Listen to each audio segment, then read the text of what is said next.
Twelfth में 11th में रहा होगा। यूपी बोर्ड के कितने लोग हैं? ठीक, तो आप लोगों के कौन जो है फर्स्ट चैप्टर यही था, मूल कंसेप्ट। यूपी बोर्ड में कौन सा चैप्टर है, फर्स्ट है कि सेकंड? First chapter. चलिए यही चैप्टर हम लोगों को पढ़ना है। एक्चुअल में बेसिक चैप्टर है। इस चैप्टर को पढ़ने के बाद आपको न्यूमेरिकल जो प्रॉब्लम है वो इजी लगेंगे, क्योंकि मोल समझना थोड़ा सा कठिन ज़रूर होता है, लेकिन लग के पढ़ेंगे तो समझ आ जाए। ठीक है, हम बहुत जीरो लेवल से स्टार्ट करेंगे, मतलब 9th। एक्चुअल में मोल कंसेप्ट की जो उत्पत्ति हो 9th क्लास से ही है। 9th में थोड़ा बहुत बताया जाता है, फिर उसके बाद 11th में ये डिटेल में है। तो हम 9th में मोल कंसेप्ट का कितना पोर्शन है, क्या है, वही से स्टार्ट करें, मतलब 9th लेवल से पढ़ाना शुरू कर। तो some basic concept of chemistry mole concept में आपने अपने प्रीवियस क्लास में पढ़ा होगा कि 7 फंडामेंटल क्वांटिटी होती हैं। हम कुछ शब्द का हिंदी भी बताते चलेंगे, तो जो यूपी बोर्ड के बच्चे उनको दिक्कत नहीं आएगी। 7 फंडामेंटल क्वांटिटी, आपने नाम भी सुना होगा। 7 मूल राशियां होती हैं। 7 फंडामेंटल क्वांटिटी का नाम आप शायद जानते भी होंगे, जिसमें कि शायद आइडिया होगा तो length, mass, time, temperature, luminous intensity. Luminous intensity जिसको हम हिंदी में ज्योति तीव्रता कहते हैं। ल्यूमिनस इंटेंसिटी, इलेक्ट्रिक करंट, और एक लास्ट में आता है जिसको हम बोलते हैं अमाउंट ऑफ सबस्टेंस। सबस्टेंस का मतलब होता है पदार्थ, अमाउंट ऑफ सबस्टेंस। तो कुल मिलाकर के इस 7 मूल राशियां, अभी नोट मत करिए, अभी बता दूं, समझा दूं, फिर लिख लो। Length, mass, time, temperature, luminous intensity, electric current and amount of substance. ये लंबाई है, ये द्रव्यमान, मास मतलब द्रव्यमान, समय, तापमान, ज्योति तीव्रता, विद्युत धारा, इलेक्ट्रिक करंट मतलब विद्युत धारा, और अमाउंट ऑफ सब्सटेंस मतलब पदार्थ की मात्रा। पदार्थ की मात्रा, कोई पदार्थ की मात्रा। अच्छा, इन सभी यूनिट फंडामेंटल क्वांटिटी की यूनिट होती है, मात्रक। जैसे इनके मात्रक की यदि बात करें, और वही एसआई यूनिट। यूनिट तो आप पढ़ते होंगे सीजीएस और एमकेएस, 2 पद्धति होती है, सीजीएस और एमकेएस। तो जिसमें मैं एसआई यूनिट की बात करूं तो लेंथ की यूनिट होती है मीटर। होने को तो सेंटीमीटर भी है, मिलीमीटर भी है, मीटर भी है, लेकिन एसआई यूनिट क्या है? मीटर। क्या है? मीटर। अच्छा, मास की जो यूनिट कई हैं, किलोग्राम, ग्राम, मिलीग्राम, लेकिन एसआई यूनिट मास की क्या होती है? किलोग्राम। समय की भी कई यूनिट होती हैं, मिनट, सेकंड, आवर्स, ईयर, लेकिन एसआई यूनिट टाइम का जो होता है वो सेकंड। टेम्परेचर के भी कई यूनिट जानते हैं, डिग्री सेल्सियस, फ़ारेनहाइट, केल्विन, लेकिन एसआई यूनिट टेम्परेचर का केल्विन होता है। लुमिनस इंटेंसिटी की यूनिट कैंडेला, ज्योति तीव्रता का जो मात्रक है वो कैंडेला होता है। बोलते चलना थोड़ा थोड़ा तो जल्दी समझ में आ जाए। ज्योति तीव्रता की यूनिट क्या होती है? कैंडेला। अच्छा, इलेक्ट्रिक करंट जिसको आप विद्युत धारा कहते हैं, इसकी यूनिट होती है एम्पियर। जैसे कभी कहा जाता है कि भाई इस वायर में 7 एम्पियर का करंट फ्लो हो रहा है, तो 7 एम्पियर, एम्पियर मतलब उसकी मात्रक है। क्या है? मात्रक। अच्छा, अमाउंट ऑफ सब्सटेंस की यूनिट होती है मोल। क्या होती है? मोल। यही मोल आपको पढ़ना। मोल क्या है? तो कहना mole is the unit of amount of substance. क्या बोला? Mole is the unit of तो चैप्टर में जो मोल शब्द आया है, मोल कंसेप्ट में जो शब्द मोल निकल के आया वो क्या है, तो आप ये लाइन लिख दिमाग में रख सकते हैं कि mole is the unit of, unit मतलब मात्रक, unit of amount of substance, amount of substance, पदार्थ के मात्रा का जो मात्रक है, पदार्थ के मात्रा का जो मात्रक है वो मोल होता है। क्या होता है? मोल। जैसे अक्सर आपको सुनने में आया होगा कि हमारे पास 10 मोल गैस है, तो गैस पदार्थ है, उसकी मात्रा दी गई है 10 मोल। जैसे मैं कहूँ हमारे पास 3 मोल वाटर है, तो वाटर क्या है? पदार्थ है। क्या है? पदार्थ। उसका कर 3 मोल है। ऐसे किसी भी पदार्थ का जो मात्रा है उसका मात्रक मोल होता है। क्या होता है? मोल। तो ये लाइन जरा नोट करिए, पहले ये लिखिए, ऐसे चार्ट बना लीजिए। 7 मूल राशियां हैं, इनके अलावा कोई और अलग से राशि नहीं है। बाकी और जितनी भी राशियां उसको व्युत्पन्न राशियां कहते हैं, डेरिवेटिव क्वांटिटी, व्युत्पन्न राशियां। और ये मूल राशि केवल 7 होती है। फिजिक्स में एक राशि और बढ़ा देते हैं, लेकिन हम फिजिक्स की बात नहीं कर रहे हैं। केमिस्ट्री में 7 मूल राशियां की बात करता हूं। Length, mass, time, temperature, luminous intensity, electric current, amount of substance.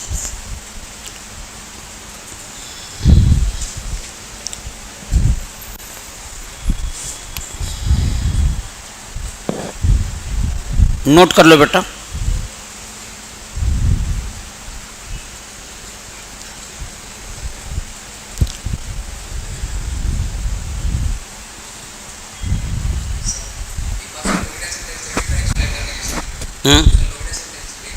Luminous intensity जो है ये फिजिक्स में आप पढ़ेंगे, फिजिक्स का पार्ट है। ज्योति तीव्रता ये फिजिक्स में आएगा, वहाँ का डिटेल डिस्कशन आपको कराएगा। यहाँ पे कोई इसका मीनिंग नहीं। ये लाइट्स जब पढ़ेंगे जब आप, तो वहाँ लाइट में मिलेगा। लाइट मतलब जानते हैं ना, प्रकाश का एक चैप्टर है जब वहाँ लेंस के बारे में बताया जाएगा। रेज पास हो रही है और वो जो कहाँ से जाके कहाँ गिरेगी, हाँ, फोकल लेंथ क्या है, ये सब वहाँ पे पढ़ाया जाएगा। उसका कोई यहाँ मीनिंग नहीं। हम बस एक बता रहे हैं कि ये लुमिनस इंटेंसिटी, जिसको ज्योति तीव्रता बोलते हैं, इसका मात्रक कैंडेला होता है। हमें मतलब इन सब से है ही नहीं किसी से, हमें तो पढ़ना है मोल, बस इसी से मतलब है। केमिस्ट्री में इसी से मतलब बस।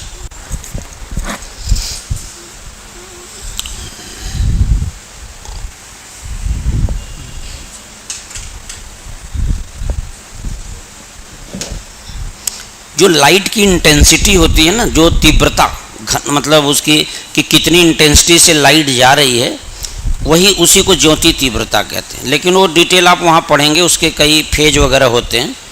वो फिजिक्स में है तो ज़्यादा मुझे भी आइडिया नहीं, बस इतना है कि हाँ ज्योति तीव्रता फिजिक्स का पार्ट है।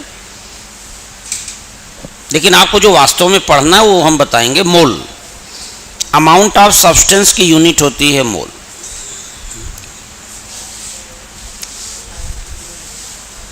अब जैसे इलेक्ट्रिक करंट, केमिस्ट्री में कहीं करंट वरेंट में ज़्यादा नहीं पढ़े, आप वहीं पढ़ेंगे करंट के बारे में कि ये धारा, विद्युत धारा प्रवाहित हो रही है, यहाँ पे करंट इतना पास हो रहा है, तो बताओ कि रेजिस्टेंस निकालो। ये सब तमाम दुनिया भर की बातें आती। तो फिजिक्स केमिस्ट्री सब मिलाकर के 7 मूल राशियाँ मैंने लिख दिया। और हमें जो पढ़ना है वो ये है, मूल कंसेप्ट चैप्टर पढ़ना है। तो मूल है क्या, मैं ये बता रहा हूँ। का नाम mole is the unit of amount of substance. चल, अब इसके अलावा मैं एक बात और करूंगा, ध्यान देना।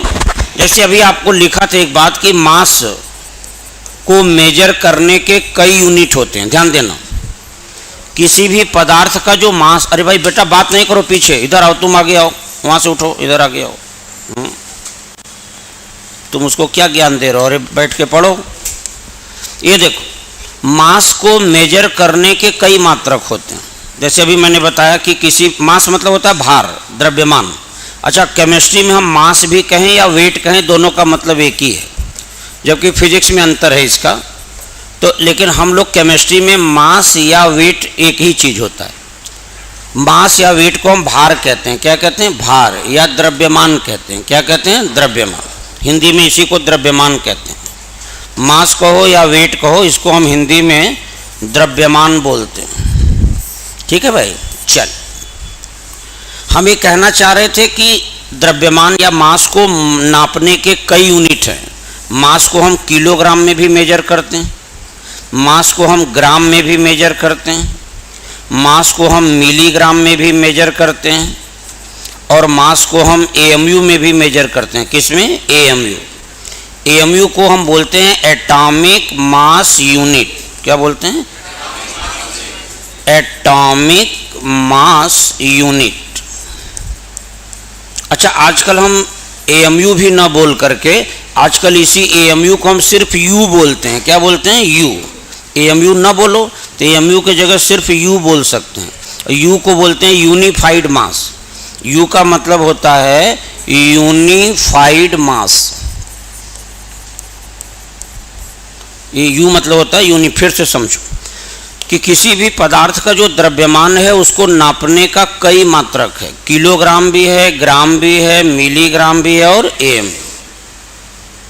एएमयू का मतलब क्या होता है? Atomic mass unit. संकोच मत करना, खुल के हर बात जो पूछे बोलते जाना, उसे समझ ज़्यादा आएगा। अच्छा, एएमयू को ही आजकल हम क्या बोलते हैं? यू। यू मतलब होता है यूनिफाइड मास। अच्छा बेटे, एक बात सुनो। जैसे आप कहते हैं कि भाई कोई बहुत हैवी सब्सटेंस है, मान लो ये सब्सटेंस है, कोई पदार्थ। सब्सटेंस मतलब पदार्थ कोई भी हो सकता है, द्रव हो, लिक्विड हो, सॉलिड हो, गैस हो, कोई हो। जैसे मैं इसको उठाऊं तो मैंने कहा इसका वेट है 20 किलोग्राम। तो देखो ये हैवी सब्सटेंस था तो इसके मास को हमने किलोग्राम में बताया। किसमें? किलोग्राम। इधर आ जाओ बेटा, आगे आ जाओ, आगे इधर। जैसे ये देखो, ये छोटा सब्सटेंस है तो इसका मास हम कहेंगे ज़्यादा से ज़्यादा ये 15 ग्राम का है। 15 ग्राम अपने आप बोल दिया, ये ग्राम में बता दिया। और जबकि ये बड़ा सब्सटेंस था तो इसका मास किसमें बताया? किलोग्राम। और इसका मास किसमें बताया? ग्राम में। अच्छा, और छोटा सब्सटेंस हो जो आंखों से दिखाई न दे, या चलो दिखाई भी देता है, तो कुछ ऐसे सब्सटेंस जो बहुत छोटे हैं उनका मास हम मिलीग्राम में बताते हैं। किसमें? मिलीग्राम। बहुत छोटा कोई कण है। अच्छा, कुछ ऐसे भी पदार्थ नेचर में होते हैं जो आंखों से नहीं दिखते हैं, जैसे एटम है, मॉलिक्यूल है, आयन है। बताओ, आपने किसी ने एटम देखा है? नहीं, हमने भी नहीं देखा, ना आपने देखा, न मॉलिक्यूल देखा है, आयन भी नहीं देखा है, जबकि नेचर में सब होते हैं। लेकिन ऐसे पदार्थ जो नेचर में हैं बट हमें दिखाई नहीं देते, इतने छोटे हैं, इतने फाइन पार्टिकल हैं कि वो नेचर में हमें दिख ही नहीं रहे हैं। तो ऐसे पदार्थ के भार को हम एएमयू में बताते हैं। किसमें? एएम। तो कुल मिला के मेरे कहने का मतलब ये है कि kilogram, gram, milligram, AMU, these all are the unit of mass, और these all are the unit of mass. और मैंने कहा कि ये एक दूसरे में कन्वर्ट भी होते हैं। जैसे कि आप पढ़ते होंगे 1 किलोग्राम इज इक्वल्स टू 1000 ग्राम होता है। बताओ, पढ़ा है क्या? यस। 1 किलोग्राम जो वैल्यू है वो 1000 ग्राम के बराबर होती है। अच्छा, उलट के बोलो, ये बताओ 1 किलोग्राम में 1000 ग्राम, तो बताओ 1000 ग्राम में कितना किलोग्राम? 1 किलोग्राम। तो बताओ बेटा, सोच के देखना कि 1000 ग्राम जो होता है वो 1 किलोग्राम के बराबर होता है। और यदि मैं कहूँ अच्छा 1 ग्राम बराबर क्या होगा? 1 ग्राम, तो 1000 आ जाएगा नीचे, 1000 यहाँ से नीचे आएगा, तो 1 ग्राम बराबर होगा 1/1000 क्या? किलोग्राम। समझना जरा सा, मतलब कुल मिला के 1 ग्राम बराबर होगा 1/1000 किलोग्राम। अच्छा, 1000 का मतलब 1000, 1000 मतलब 1000, वही बोल रहा हूँ। और 1000 का मतलब 10 के पावर 3, 1000 मतलब 10 के पावर 3। अच्छा, 10 के पावर 3 ऊपर ले जाओगे तो क्या होगा? 10 के पावर क्या? -3 किलोग्राम। इसका मतलब आप ये बोल सकते हैं कि 1 ग्राम बराबर होता है 10 के पावर -3 किलोग्राम। बोलो, सेटिस्फाइड हो कि नहीं? ठीक। कुल मिला के मैंने जो कहा वो ध्यान से सुनना कि 1 किलोग्राम 1000 ग्राम होता है, और 1 ग्राम बराबर होगा 10 पावर -3 किलोग्राम। हम कन्वर्जन बता रहे हैं, ध्यान से, सब पता है लेकिन फिर भी बता दे रहे हैं एक बार। तो किलोग्राम को आप ग्राम में बदल सकते हैं, ग्राम में वैल्यू दिया जाए तो किलोग्राम में भी बदल सकते हैं। उसी प्रकार से कोई वैल्यू ग्राम में दिया जाए तो मिलीग्राम में बदल सकते हैं, और मिलीग्राम में दिया हो तो ग्राम में भी बदल सकते हैं, जैसा कि आपने पढ़ा होगा। ध्यान से देखिए कि अभी नोट मत करो, सब एक साथ कहूँगा तो नोट करना।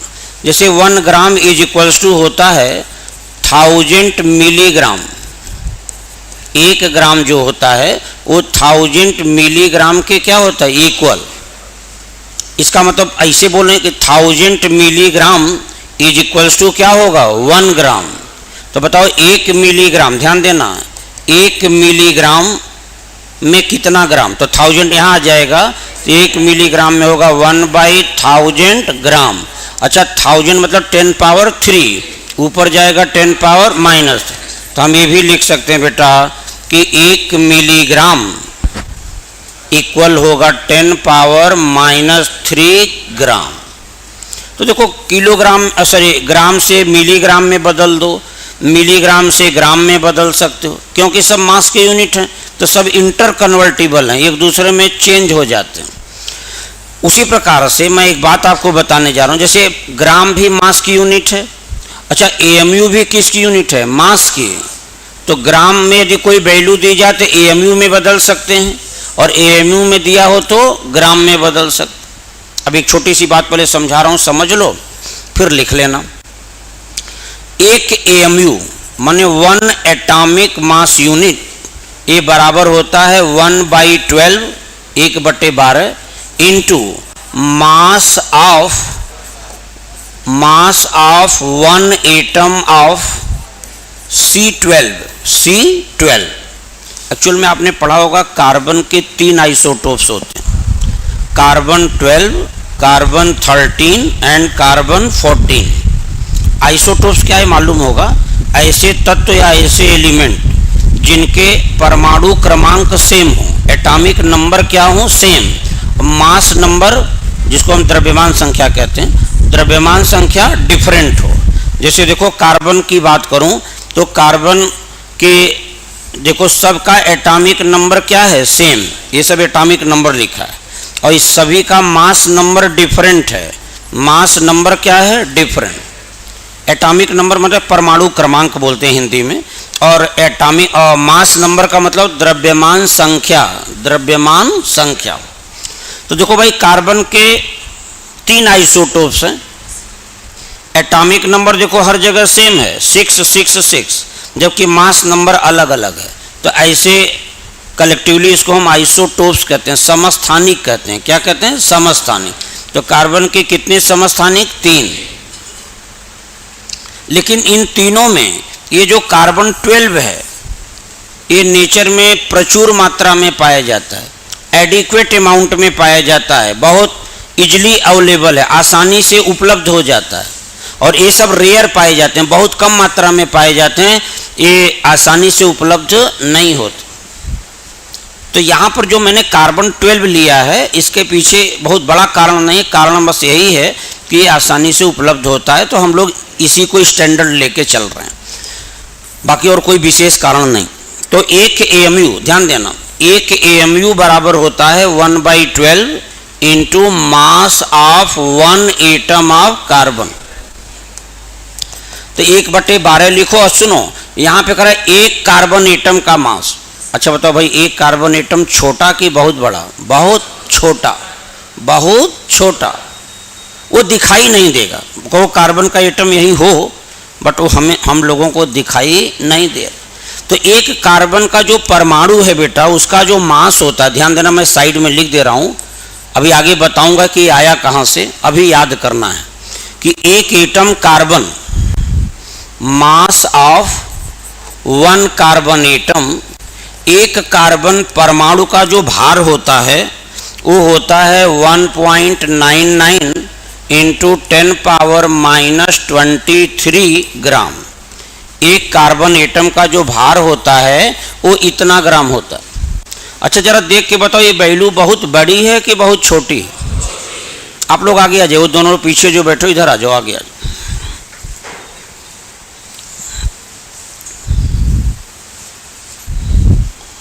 तो बताओ एक कार्बन एटम का जो भार है, देख के बताओ ये वैल्यू 1.99 10 पावर -23। अच्छा माइनस में वैल्यू है, ध्यान देना। तो ये वैल्यू बहुत क्या है, छोटी। थोड़ा इधर शिफ्ट हो जाओ, आराम से बैठ जाओ, एडजस्ट करो। इसका मतलब यहां पर एक एटम कार्बन का करा मास रखो, और जबकि एक एटम कार्बन का मास मैंने बता दिया वही होता है। तो यहाँ एक एटम कार्बन का मास रखेंगे 1.99 इंटू 10 पावर -23 ग्राम। सुनो बेटे, एक एटम कार्बन का जितना मास है उसको 12 से भाग दे दो, 12 से क्या करो, डिवाइड। तब जो वैल्यू निकल के आएगी वही 1 mu के बराबर होगी, वही 1 mu के बराबर। कुल मिला के आप सिंपल भाषा में बोलना कि एक एटम कार्बन का जितना मास है उसका जो 12वां हिस्सा होगा वही 1 mu के क्या होगा, बराबर। और एक कार्बन एटम का मास यही होता, भी बता दिया। कहाँ से आया ये भी बताऊंगा, ये वैल्यू कहाँ से हमने प्राप्त किया ये भी डिस्कशन करेंगे। तो एक एटम कार्बन का यही भार है, इसको 12 से डिवाइड करोगे तो ये वैल्यू निकल के आएगी 1.66 10 पावर -24 आएगा। तो इतने ग्राम का 12वां हिस्सा जब करोगे तो यही आएगा, इतना ग्राम आएगा। और यही जो वैल्यू है यही 1 AMU के क्या होगी, बराबर। इसका मतलब आप ये बोल सकते हैं कि 1 AMU बराबर 1.66 इंटू 10 पावर -24 ग्राम। इसको याद रखना पड़ेगा, ये आगे बहुत यूज होगा इसका। तो 1 AMU में बताइए कितना ग्राम, अरे स्पष्ट बोलो, 1.66 इंटू 10 पावर -24 ग्राम। अच्छा क्या ये ग्राम की जो वैल्यू है ग्राम में है, तो क्या इसको किलोग्राम में बदल सकते हो? हाँ, क्योंकि तुम्हें पता है कि 1 ग्राम बराबर होता है 10 के पावर -3 किलोग्राम। अभी ऊपर बताया था 1 ग्राम बराबर होता है 10 के पावर -3, तो 2 ग्राम बराबर क्या होगा, 2 इंटू 10 पावर -3।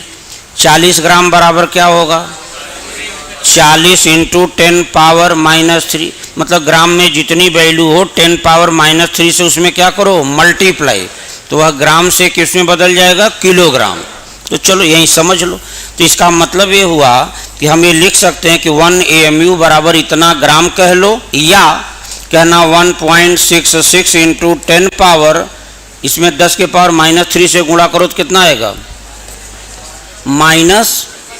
अरे 10 पावर -24 है, और 10 के पावर -3 से इसमें और गुणा करो तो 10 के पावर -27 आ जाएगा, 1 किलोग्राम में आ गया। इसका मतलब 1 एटॉमिक मास यूनिट बराबर इतना ग्राम कह लो, या कहना 1 AMU बराबर होगा इतना क्या, किलोग्राम। ये आंकड़ा याद रखना पड़ेगा, इसका यूज बहुत आगे आएगा। तो आप यहाँ से एक बार नोट पहले करो, ये लिखो, एक एक बात जो अभी बताया हूँ पहले इसको लिखिए, और फिर जब घर पे जाके इसको रिवाइज करेंगे तो और कंसेप्ट क्लियर हो। लिख लीजिए भाई।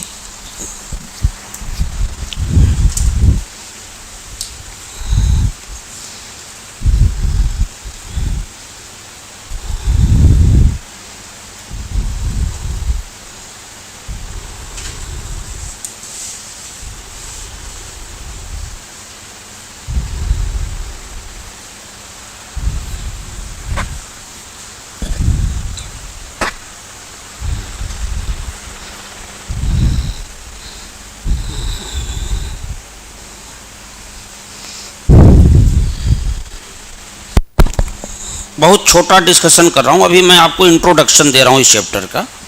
चैप्टर में तो बहुत सारी बातें हैं, लेकिन हाँ जब बेसिक मजबूत होगा, बेस आपका स्ट्रांग हो जाए तो ये तो अपने आप समझ में आने लगे। जब बेस कमज़ोर होता है तो आपको कितना भी पढ़ाया जाए समझ में नहीं आए। तो हमारा पहला फोकस होगा कि हम आपका बेसिक स्ट्रांग करें। 1-2 दिन लगेगा, लेकिन आपकी बेस जब मजबूत हो जाएगा तब आपको ऑटोमेटिक चीज़ें समझ में आने लगे। साइंस एक ऐसा ज्ञान है, सिस्टमेटिक ज्ञान होता है। इसमें जब तक आपको बेसिक नॉलेज पीछे का नहीं है, आगे की बात समझने में तकलीफ आएगी। बाकी हिस्ट्री पढ़ो, ज्योग्राफी पढ़ो, हिंदी में कोई टॉपिक पढ़ो, तो कहीं से पढ़ो तो वहीं से समझ में आने लगता। लेकिन साइंस में ऐसा नहीं, तो मूल कॉन्सेप्ट समझने के लिए 1-2 लेक्चर आपको इंट्रोडक्शन पहले बताऊंगा, जो कि आप पहले से स्कूल में अपने पढ़ चुके होंगे, लेकिन हम उसको रिवाइज करा रहे हैं।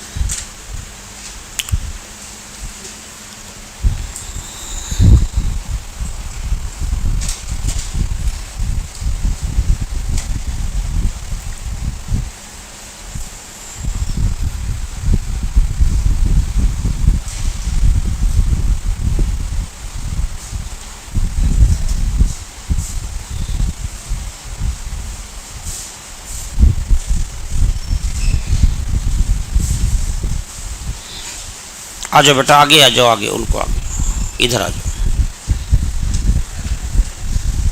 आप दोनों लोग पीछे वाले पे शिफ्ट हो जाओ, तो ये लोग आराम से बैठ जाओ।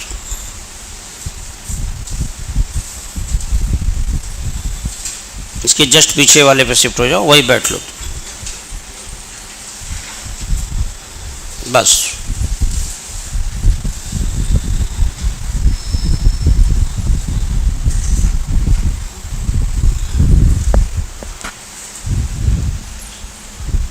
ये जितने लोग नए हैं ना, वो जल्दी से अभी आए हैं, फटाफट इसको जरा नोट करो, रफली नोट करो। देखो, बहुत हेडिंग वेडिंग मत बनाना। जब भी मैं कुछ लिखवाऊँ तो इसे रफ जैसे करते हो इसे लिख लो, लेकिन हाँ एक कॉपी प्रॉपर बना लो। मूल कंसेप्ट जितना भी पढ़ाएंगे सब एक कॉपी में होना चाहिए, डेट वाइज। जैसे आज पढ़ा, कल का मैटर उसी के जस्ट लगा हुआ हो। उससे क्या फ़ायदा होगा, जैसे मान लो हम 10 लेक्चर में चैप्टर ख़त्म कर दें। अब आप क्या करेंगे कि उस 10 लेक्चर का मैटर एक ही जगह है, तो कभी रिवाइज करना हुआ तो फटाफट ऐसे देख के सब रिवाइज हो जाए। पता लगा कुछ इस कॉपी में है, कुछ उस कॉपी में, तो फिर आप मैनेज नहीं कर पाओ। और ये सब सिस्टमेटिक जब तक पढ़ोगे नहीं, समझ नहीं आएगा। तो इसलिए पहले सब लोग एक कॉपी अपना बना लो पतली सी, मूल कंसेप्ट मान के चलो, उसी में हमें पढ़ना है। तो हर दिन का लेक्चर अपना डेट वाइज उसी में लिखते जाओ, और चैप्टर जब समाप्त हो जाए, कभी भी आपको रिवाइज करना हो 10 दिन, 15 दिन, महीने दिन बाद, तो आपको सब एक एक तरफ से इसे मिलता चला जाए। ये नहीं कि एक ही रफ में पता लगा वो भी लिख रहे हैं, फिजिक्स, केमिस्ट्री, बायो सब एक ही में, तो वो आपको डिस्टर्ब हो जाएंगे, फिर आप मैनेज नहीं कर पाओ। तो चलो भाई, डिस्कशन हमारा ये निकल के आ गया कि नए बच्चे जल्दी से नोट करो, फटाफट यहाँ से लिखो। मास को निकालने के कई मात्रक हैं, किलोग्राम, ग्राम, मिलीग्राम और AMU।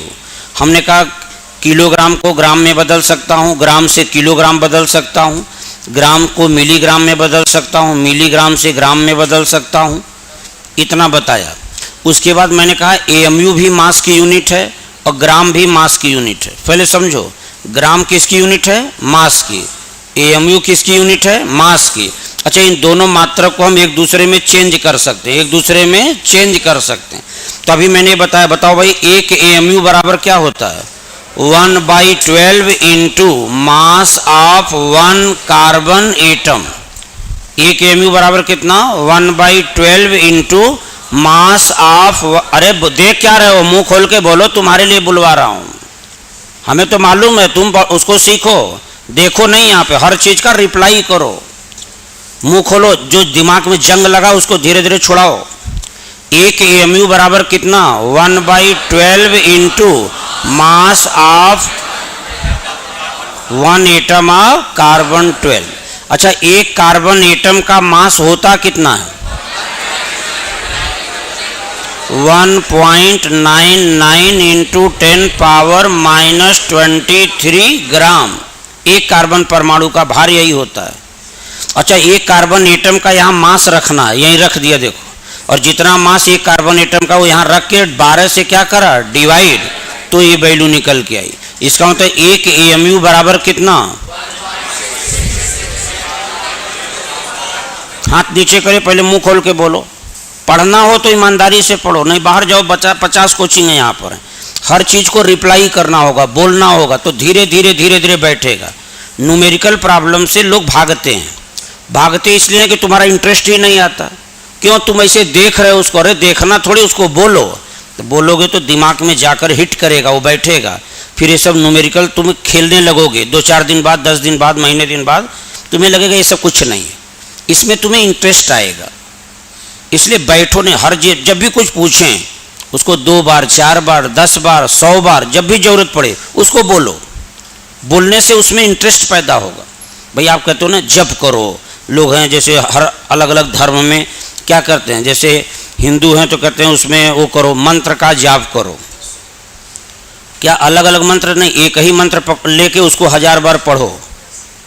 कोई एक मंत्र हो गया, उसको 1000 बार उसको जपो, 2000 जपो, 1,00,000 बार जपो। तो एक ही मंत्र को बार बार जपते हैं, ओम ओम ओम ओम ओम। अरे तो ओम एक बार बोल दिया खत्म, 1000 बार क्या ओम ओम ओम ओम। लेकिन उसके जपने से उसका कुछ लाभ है। इस्लाम धर्म में जैसे कोई है, उसके 5 कलमे हैं, कुछ हैं, उसको बार बार लोग पढ़ते हैं। ये कहीं अजान पढ़ते हैं तो कहो सुबह भी, शाम भी, दोपहर, सब वही चीज़ रोज़ पढ़ा जाता है। क्यों पढ़ते हैं? अरे जब पढ़ लिया, आज पढ़ लिया, वो उसको क्या ज़रूरत है, लेकिन उससे फ़ायदा होता है। तो वही कंसेप्ट यहाँ लगाओ।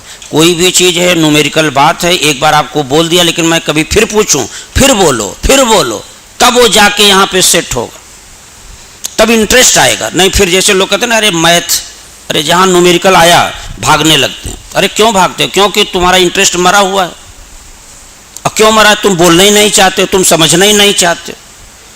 तो ये सब आसान लगेगा तब जब इसको आप बोल बोल के पढ़ेंगे। बोलेंगे जितना उतना दिमाग में हिट करेगा, ये हल्का लगने लगे, नहीं ये आपको परेशान करेगा। ये समझ लीजिए, मेडिकल में सिलेक्शन न होने का बायोलॉजी वालों के पीछे कारण होता है फिजिक्स में। अरे सर फिजिक्स मेरा हो, केमिस्ट्री के न्यूमेरिकल वाले पोर्शन हम नहीं कर पाते। तो उसके लिए यही है कि उसमें लगिए, बार बार again and again, practice again and again करो। देखो कैसे नहीं आता। तो बोलने से मत भागिए, जो पूछें बिना किसी संकोच के उसका जवाब दीजिए। आप यहाँ डरिए नहीं। पहली बात तो आप डर और जो संकोच हो हटा दो किनारे, रिलैक्स होके बैठो। हम कुछ कहेंगे नहीं आपको, न कुछ पूछेंगे, क्योंकि कोरोना काल में देखो बहुत पढ़ाई लिखाई हुई नहीं है स्कूल में। तो हम ये समझते हैं कि आपका बेसिक थोड़ा सा वीक है, तो मैं आपको बेसिक इम्प्रूव करा रहा हूँ। तो जो पूछेंगे उसका रिप्लाई करना। यहाँ पे मंत्री, नेता, सांसद बन के बैठना नहीं है। बच्चे हो, बच्चे की तरह काम करो। तो बताओ एक AMU बराबर क्या होता है? 1/12 इंटू एक एटम कार्बन का मास कितना होता है? और यही एक एटम कार्बन का यहाँ मास देखो मैंने रख दिया, 12 से क्या किया? डिवाइड। तो इस पूरे एक एटम कार्बन के मास का जो 12वां हिस्सा आया है, ये आया है। तो एक AMU बराबर कहना 1.66 इंटू 10 पावर। अच्छा, ये ग्राम में यदि वैल्यू पता है तो किलोग्राम में बदल सकते हो? हाँ। अच्छा, तुम्हें देखो यहाँ बताया था 1 ग्राम बराबर 10 पावर -3 किलोग्राम। तो बेटा जब 1 ग्राम में कितना किलोग्राम होगा ये पता है, तो क्या करो कि इस ग्राम वाली वैल्यू को किलोग्राम में बदलना है, तो इसमें 10 के पावर -3 से क्या करो? मल्टीप्लाई, ये निकल के आएगा। इसका मतलब एक AMU बराबर जो है 1.66 इंटू 10 पावर -27 किलोग्राम। यही हो, मंत्र के जैसे पढ़ो इसको, इंटरेस्ट आ जाएगा। तुम भागोगे कि यार वही बार बार पढ़ रहे हैं। अरे क्यों बार बार पढ़ो? 1000 बार पढ़ो जरूरत पड़े तो। इसलिए लोग 8-8 साल से यहाँ तैयारी कर रहे हैं। क्यों? क्योंकि वो इन सब में उनका इंटरेस्ट नहीं, वो केवल बायोलॉजी पढ़ते हैं। तो बायोलॉजी से तो होगा नहीं भाई, पढ़ना तो सब पड़ेगा। सभी में बराबर मात्रा से नॉलेज पहले प्राप्त करिए, तब सिलेक्शन होता है। इसीलिए पहले आपका सूत्र यही है कि पहले आप डरना, यहाँ डरना नहीं है, संकोच नहीं करना। जो ना आए खड़े होकर वहीं पूछ लो, मैं तुरंत बता दूँ। लगे कि यार एक बार में सर कम समझ में आया तो हम दोबारा बता देंगे, लेकिन ये है कि संकोच करोगे तो नहीं आएगा। तो चलो पहले बताओ, इतना सब लोगों ने लिख लिया? चल, अच्छा इतना नोट कर लिया तो आइए एक बात करने चल रहा हूँ। जैसे आप पढ़ते हो कि किसी भी एटम के बारे में जब हम बात करते हैं, कोई भी एटम जब हम लें, परमाणु कोई भी लिया जाए, कार्बन का परमाणु लो, सोडियम का परमाणु लो, कैल्शियम का परमाणु लो, कोई भी जब हम एटम लेते हैं तो हर एटम के पास 3 फंडामेंटल पार्टिकल होते हैं। हर एटम के अंदर 3 मूल कण पाए जाते हैं, इलेक्ट्रॉन, प्रोटॉन और न्यूट्रॉन।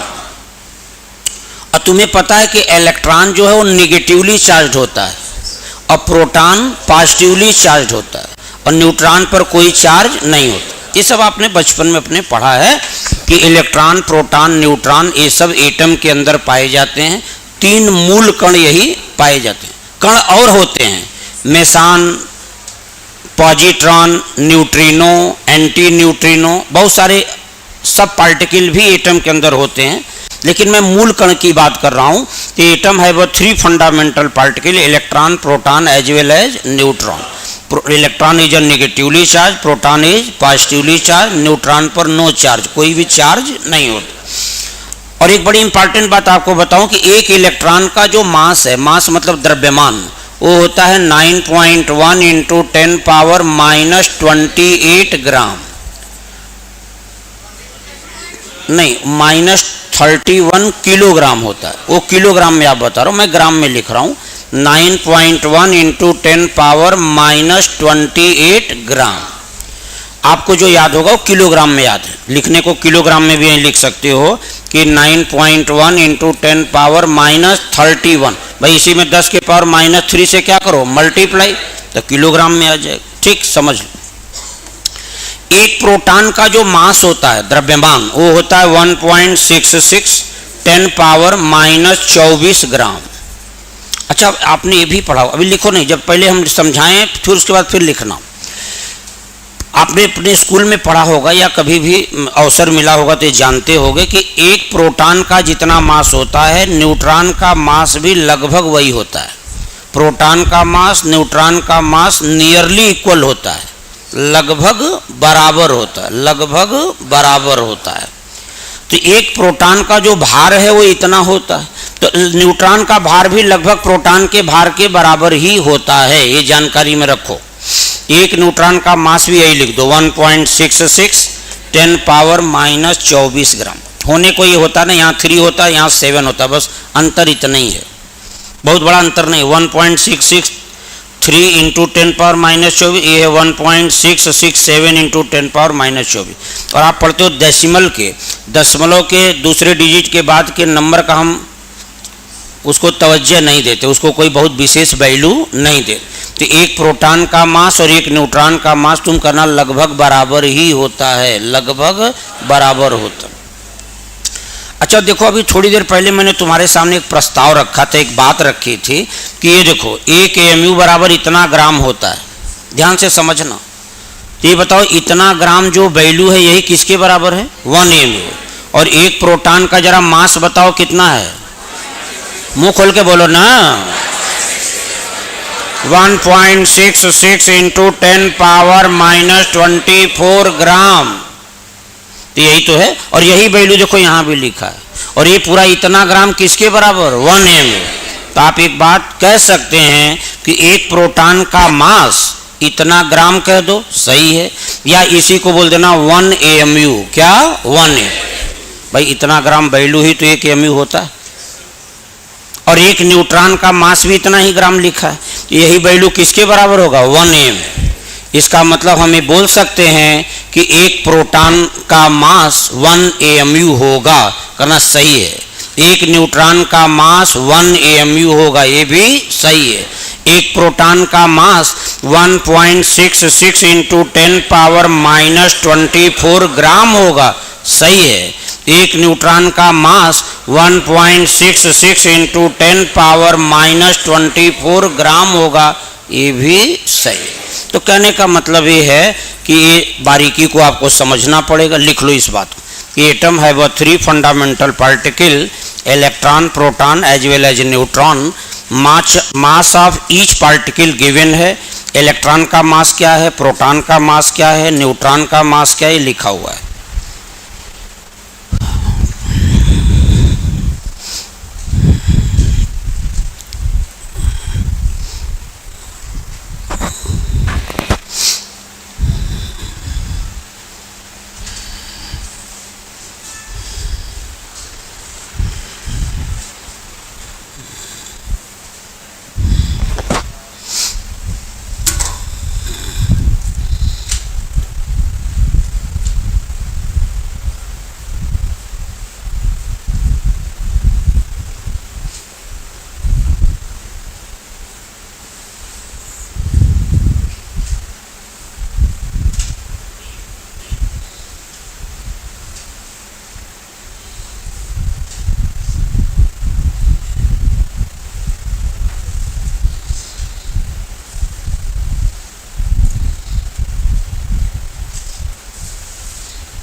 ठीक है, नोट कर लिए।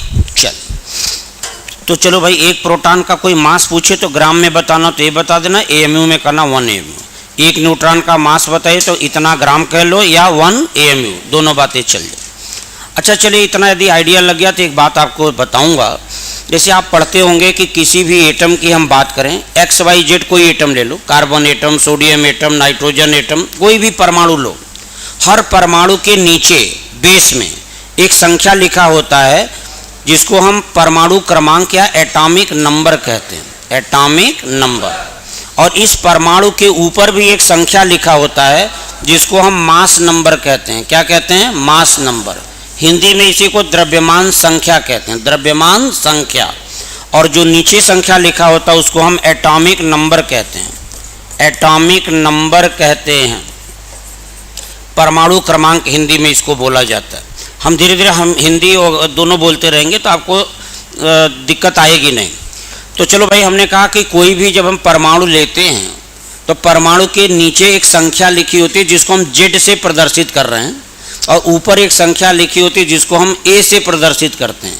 तो नीचे वाली संख्या को एटॉमिक नंबर कहते हैं, और ऊपर जो संख्या लिखा होगा वह एटम का मास नंबर होता है, और नीचे जो संख्या होगा वह एटम का एटॉमिक नंबर होता है। कौन सा नंबर? एटॉमिक।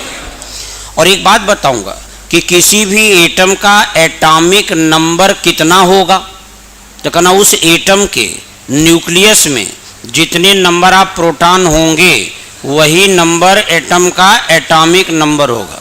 पहले तो आप एक बात सोचो कि कोई भी एटम की संरचना जब आप पढ़ते हो तो कहते हो हर एटम के बीच में न्यूक्लियस होता है। क्या होता है? न्यूक्लियस। कोई भी परमाणु लो, हर परमाणु के बीचों बीच केंद्रक होता है न्यूक्लियस। अच्छा, न्यूक्लियस के अंदर प्रोटॉन और न्यूट्रॉन पाए जाते हैं, प्रोटॉन और न्यूट्रॉन एक फिक्स है कि हर एटम के न्यूक्लियस के अंदर ही प्रोटॉन और न्यूट्रॉन होंगे। अच्छा, न्यूक्लियस के बाहर डिफरेंट एनर्जी का ऑर्बिट होता है। ये देखो, डिफरेंट एनर्जी का क्या है? ऑर्बिट। इसी को ऑर्बिट भी बोलते हो या इसी को हम सेल भी कहते हैं, और हिंदी में इसी को कोश कहते हैं। क्या कहते हैं? कोश। तो ये जो न्यूक्लियस के बाहर जो ये सर्कुलर पाथ, वृत्ताकार जो ये आपको रास्ता दिख रहा है, इसको हम ऑर्बिट, सेल या कोश कहते हैं। इसमें इलेक्ट्रॉन पाए जाते हैं। क्या पाए जाते हैं? इलेक्ट्रॉन। और जो इलेक्ट्रॉन न्यूक्लियस के चारों ओर क्या करते हैं? चक्कर लगाते हैं, घूमते रहते हैं। किसी भी परमाणु के अंदर यही होता है कि प्रोटॉन और न्यूट्रॉन न्यूक्लियस के अंदर होंगे, इलेक्ट्रॉन न्यूक्लियस के बाहर ऑर्बिट के अंदर होता है। किसके अंदर? ऑर्बिट या सेल में पाया जाता है। अच्छा, एक बात तो समझ में आ गई होगी, ये लोकेशन दिख गया कि प्रोटॉन, न्यूट्रॉन, इलेक्ट्रॉन एटम के अंदर कहाँ है। तो ये आइडिया लग गया कि प्रोटॉन न्यूट्रॉन कहाँ होंगे? न्यूक्लियस में, इलेक्ट्रॉन न्यूक्लियस के बाहर। चल, एक बात और जरा सा समझो। मैंने अभी एक लाइन बोला कि किसी भी एटम का एटॉमिक नंबर होगा कितना, तो कहना एटम के पास न्यूक्लियस में जितने नंबर ऑफ प्रोटॉन होंगे, नंबर ऑफ प्रोटॉन न्यूक्लियस के अंदर ही होंगे, तो प्रोटॉन जितने भी न्यूक्लियस में होंगे वही एटम का एटॉमिक नंबर होता है। एटम का वही क्या है? Atomic number. माने प्रोटॉन की संख्या और एटॉमिक नंबर ये बराबर ही होगा हमेशा, ऑलवेज। ये लिख दिया, कहीं कोई डाउट नहीं, ये ऑलवेज यही होता है। तो मेरे साथ जरा बोलना कि किसी एटम के न्यूक्लियस में जितने नंबर ऑफ प्रोटॉन होंगे वही नंबर एटम का एटॉमिक नंबर होता है। जैसे मैं कहूँ किसी एटम के न्यूक्लियस में 10 प्रोटॉन है, इसका मतलब उस एटम का एटॉमिक नंबर 10 होगा। किसी एटम के न्यूक्लियस में 40 प्रोटॉन है तो एटम का एटॉमिक नंबर 40 होगा। अच्छा, उल्टा चलो, मैंने कहा एक एटम है उसका एटॉमिक नंबर 12 है, तो बताओ उस एटम के न्यूक्लियस में कितने प्रोटॉन? 12। एक एटम है उसका एटॉमिक नंबर 23 है, तो बताओ एटम के न्यूक्लियस में कितने प्रोटॉन? 23। दोनों अगल बगल समझ के चल कि नंबर ऑफ प्रोटॉन और एटॉमिक नंबर ही हमेशा बराबर ही होंगे, कन्फर्म है। और एक बड़ी इंपॉर्टेंट बात और सुनो। अच्छा, एक बात और बताऊंगा, इफ एटम इज न्यूट्रल, यदि कोई एटम है और न्यूट्रल है, न्यूट्रल का मतलब उदासीन, न्यूट्रल का मतलब समझते हो क्या, उदासीन, कहना if atom is neutral then number of proton is equals to number of electron, number of proton is equals to होता है नंबर ऑफ क्या, इलेक्ट्रॉन। तो मेरे साथ एक बार फिर से रिपीट करो कि यदि कोई एटम न्यूट्रल है, उदासीन है, तो उस एटम के पास जितने नंबर ऑफ प्रोटॉन होंगे, उस एटम के पास उतने ही नंबर ऑफ इलेक्ट्रॉन होंगे। यदि कोई एटम उदासीन है, उसके ऊपर कोई प्लस या माइनस चार्ज एटम के ऊपर नहीं लगा है, तो कहना उस एटम के न्यूक्लियस में जितनी प्रोटॉन की संख्या होगी, उस एटम के पास उतने ही क्या होंगे, इलेक्ट्रॉन। मतलब प्रोटॉन का नंबर इलेक्ट्रॉन का नंबर ये बराबर होगा, लेकिन ये शर्त है तब होगा जब एटम क्या हो, न्यूट्रल। हाँ, यदि एटम न्यूट्रल नहीं होगा तो फिर ये दोनों संख्या फिर आपस में बराबर नहीं। ठीक, एक बड़ी इंपॉर्टेंट बात और सुन लो, जैसे आप पढ़ते हो मास नंबर, ध्यान ऊपर लिखा है, एटम के ऊपर क्या लिखा होता है, mass number. Actually mass number में दो नंबर छुपा होता है। मास नंबर बराबर होता है number of proton plus number of neutron, number of proton plus number of neutron. Proton की संख्या और न्यूट्रॉन की संख्या यदि जोड़ दें तो टोटल जो संख्या आएगी उसको हम मास नंबर कहते हैं, मास नंबर। अच्छा बेटे एक बात बताओ, मास नंबर को हम ए से रिप्रेजेंट करते हैं, किससे, ए से। ये देखो लिखा होगा, ये एटम के ऊपर जो मास नंबर उसको किससे प्रदर्शित करते हैं, ए से। अच्छा एक चीज़ और बताओ, एटॉमिक नंबर और नंबर ऑफ प्रोटॉन ये बराबर होते हैं, और एटॉमिक नंबर को किससे रिप्रेजेंट करते हैं, जेड से। इसका मतलब जितना जेड होगा वही जितना जेड होगा वही प्रोटॉन का नंबर होगा। अरे जेड मतलब एटॉमिक नंबर, जेड मतलब और जितना एटॉमिक नंबर उतने ही क्या, नंबर ऑफ प्रोटॉन। अच्छा तो प्रोटॉन का जो नंबर है वो जेड के बराबर होगा, किसके बराबर, जेड।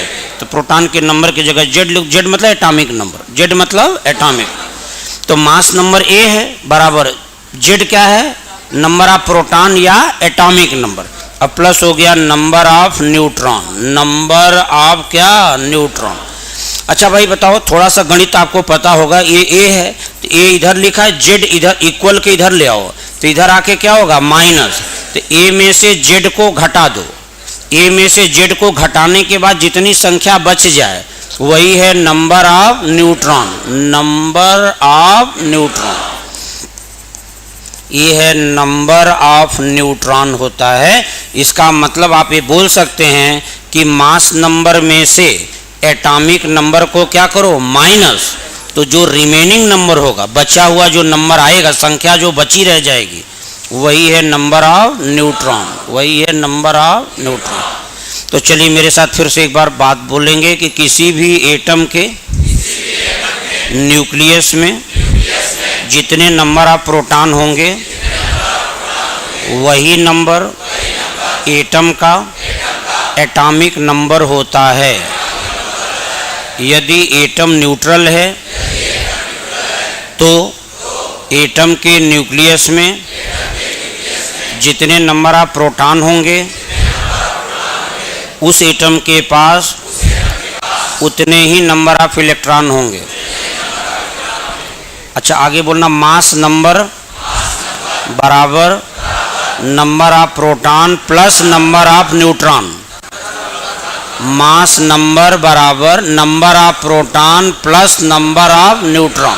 अच्छा मास नंबर को किससे प्रदर्शित करते हैं, ए से।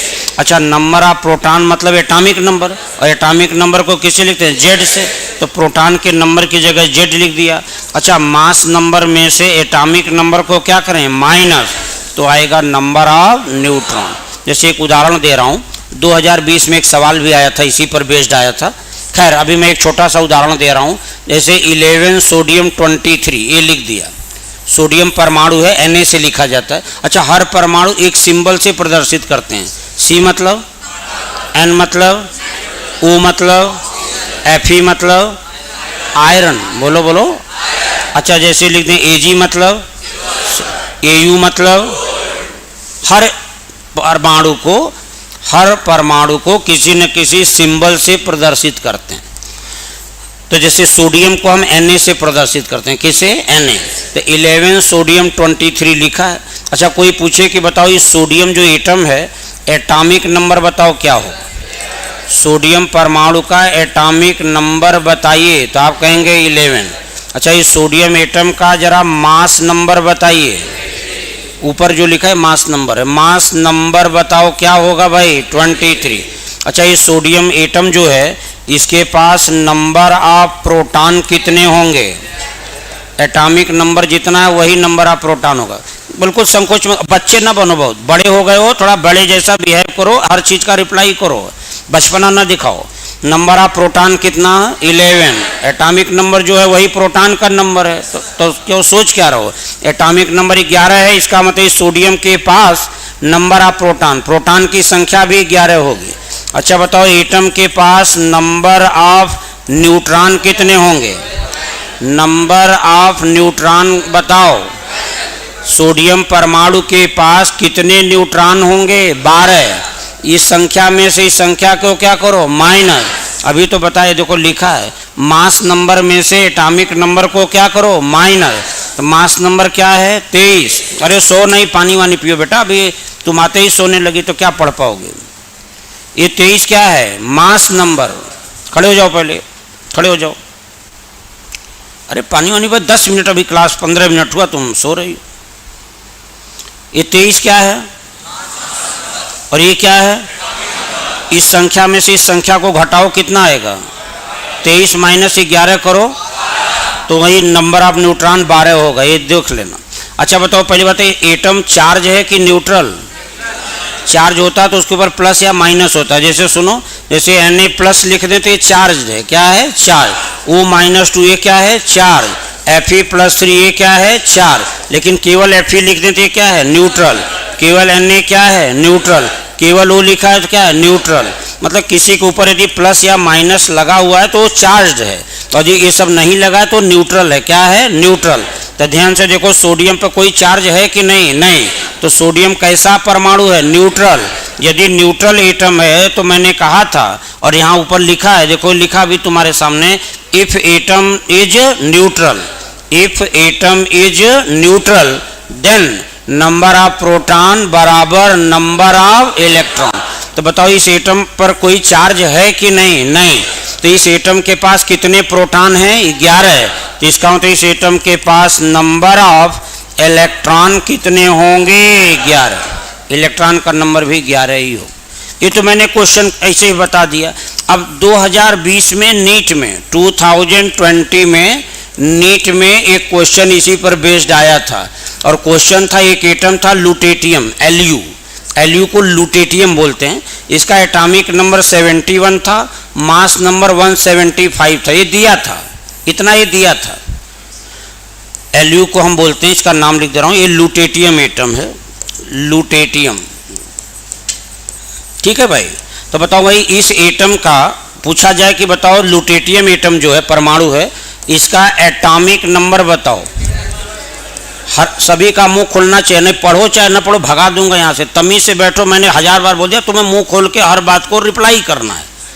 हम ये नहीं करें, तुम्हें बुलाया नहीं गया, कि तुम्हें ऑफर नहीं, लेटर नहीं भेजा गया था, तुम अपने मन से आओ। पढ़ने का उद्देश्य है तो बोलना पड़ेगा, और नहीं उद्देश्य है तो मैंने कहा 1000 कोचिंग है, कहीं जाके पढ़ सकते। यहाँ पर तुम्हें ईमानदारी से पढ़ना पड़ेगा और रिप्लाई करना पड़ेगा, क्योंकि तभी सीख पाओगे। वही एकमात्र एक तरीका है, बाकी से बैठ के देखने से, मुंह बंद करके बैठने से कुछ होने वाला नहीं। तो मन है पढ़ने का तो तुम्हें दिल लगा के बैठना पड़ेगा। अपने ईगो को पहले किनारे करो। अंदर में से ना ईगो भरा रहता है ना, अरे हम बोलेंगे नहीं, तो फिर आपका कुछ नहीं होने वाला है। बच्चे की तरह बैठो, रिलैक्स होके बोलो, बार बार चीज़ों को बोलोगे, अपने आप दिमाग में वो एक्सेप्ट हो जाएगा चीज़। पहले बताओ इस एटम का एटॉमिक नंबर क्या है? अच्छा बताओ इस एटम का मास नंबर क्या है? मास नंबर है कितना? 175। अच्छा बताओ इस एटम के पास, ये जो एटम है इसके पास नंबर ऑफ प्रोटॉन कितने हैं? बोलो।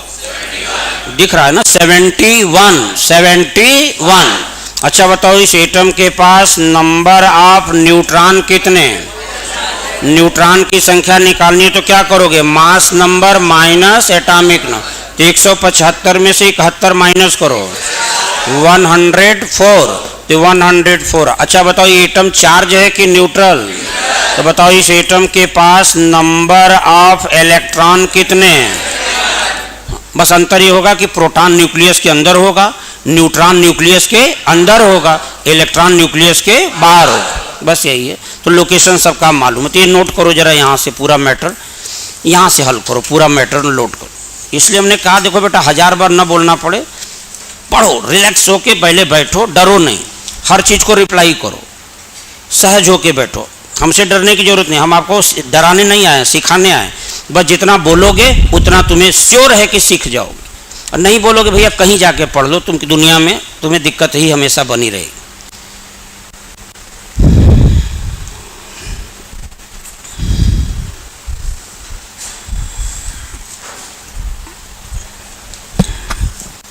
बोलने का एक और फायदा है कि बोलते हो ना तो दिमाग यही रहता है। ऐसे क्या होता है कहीं बैठे हो दिमाग कहीं और चल रहा है।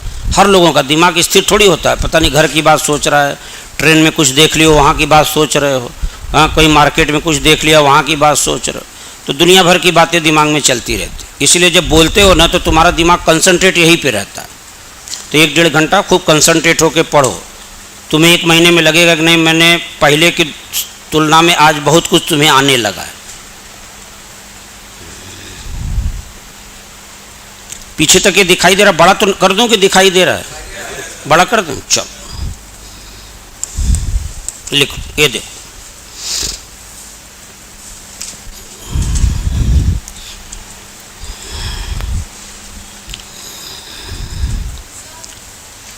हाँ बताइए।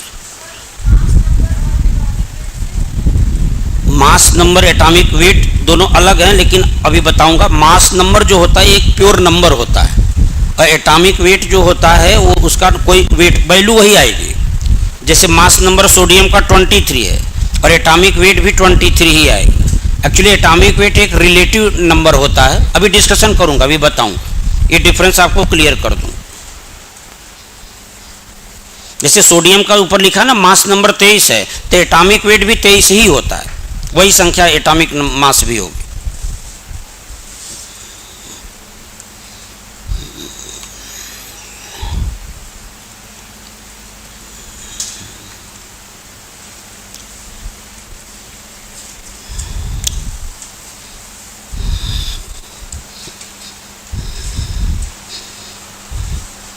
पेन नहीं बदलो, एक पेन से उठा के लिखो।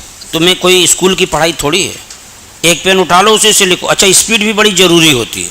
जब तुम बार बार पेन बदलोगे स्पीड हमें पर ब्रेक लगेगा, बार बार तुम्हारा लिखना रुक जाएगा। एक पेन उठाओ, उसी से हेडिंग राइटिंग सब उसी से लिख लो। तुम्हें लगे नहीं सर हम तो पहले हेडिंग बनाते थे, तो घर में जाके अपना जो हेडिंग उस पर अपना कलर कर लो, कोई मना थोड़ी है। लेकिन यहाँ पर एक पेन से लिखो, उससे तुम्हारी स्पीड अच्छी हो जाएगी। नहीं बहुत सारे लोग आते कहते सर हमारा 10 सवाल छूट गया। इसलिए छूट गया क्योंकि आपको आता है, लेकिन छूट गया क्योंकि स्पीड ही आपकी नहीं है। तो स्पीड के लिए ज़रूरी है कि एक पेन से लिखिए और जल्दी जल्दी लिखिए। रफ जैसे करते हो वैसे लिख लो, क्योंकि आपके एग्जाम में कहीं लिखना नहीं होता है, वहाँ पे केवल गोला बनाना होता है। तो इसलिए लिखने पे फोकस ज़्यादा ना करके, ये नहीं कि कॉपी में रंग रहे हो और कलर स्केच और लेके बैठो, सब बेकार की चीज़ है। एक पेन ले लो अच्छी सी, बस उसी से सब लिखते जाओ। हेडिंग है सीधे अंडरलाइन कर दो, बस इतना लिखो कि घर जाके बस रिवाइज कर सको, बस इससे ज़्यादा उसका कोई यूज नहीं है इस कॉपी का। तो लिख लीजिए एक उदाहरण दोनों अगल बगल इसे नोट करो। हाँ बताइए। ठीक है, हाँ माइनस चार्ज है, प्लस चार्ज है, नहीं माइनस नहीं है। देखिए 2 प्रकार के एटम होते हैं। कुछ एटम होते हैं जो इलेक्ट्रॉन निकालने की टेंडेंसी रखते हैं, और कुछ एटम है जो इलेक्ट्रॉन लेने की टेंडेंसी रखते हैं, और कुछ एटम है न तो निकालने की न लेने की टेंडेंसी भी रखते हैं। उसको बोलते हैं इनर्ट गैस। हीलियम है, जैसे नियान है, आर्गन है, 0 ग्रुप में आएगा, 18 ग्रुप नंबर 18 या 0 ग्रुप कह लो। ये इलेक्ट्रॉन जो है न लेते हैं न देते हैं, क्योंकि अच्छा हर एटम की एक टेंडेंसी होती है। हर एटम ये चाहता है कि वो स्टेबल हो जाए। अच्छा, स्टेबिलिटी के लिए वो चाहता है कि उसके बाहरी कक्षा में 8 इलेक्ट्रॉन हो जाए, या कहना 8 ना हो तो अपने नियरेस्ट, अपने करीबी इनर्ट गैस जैसा हो जाए।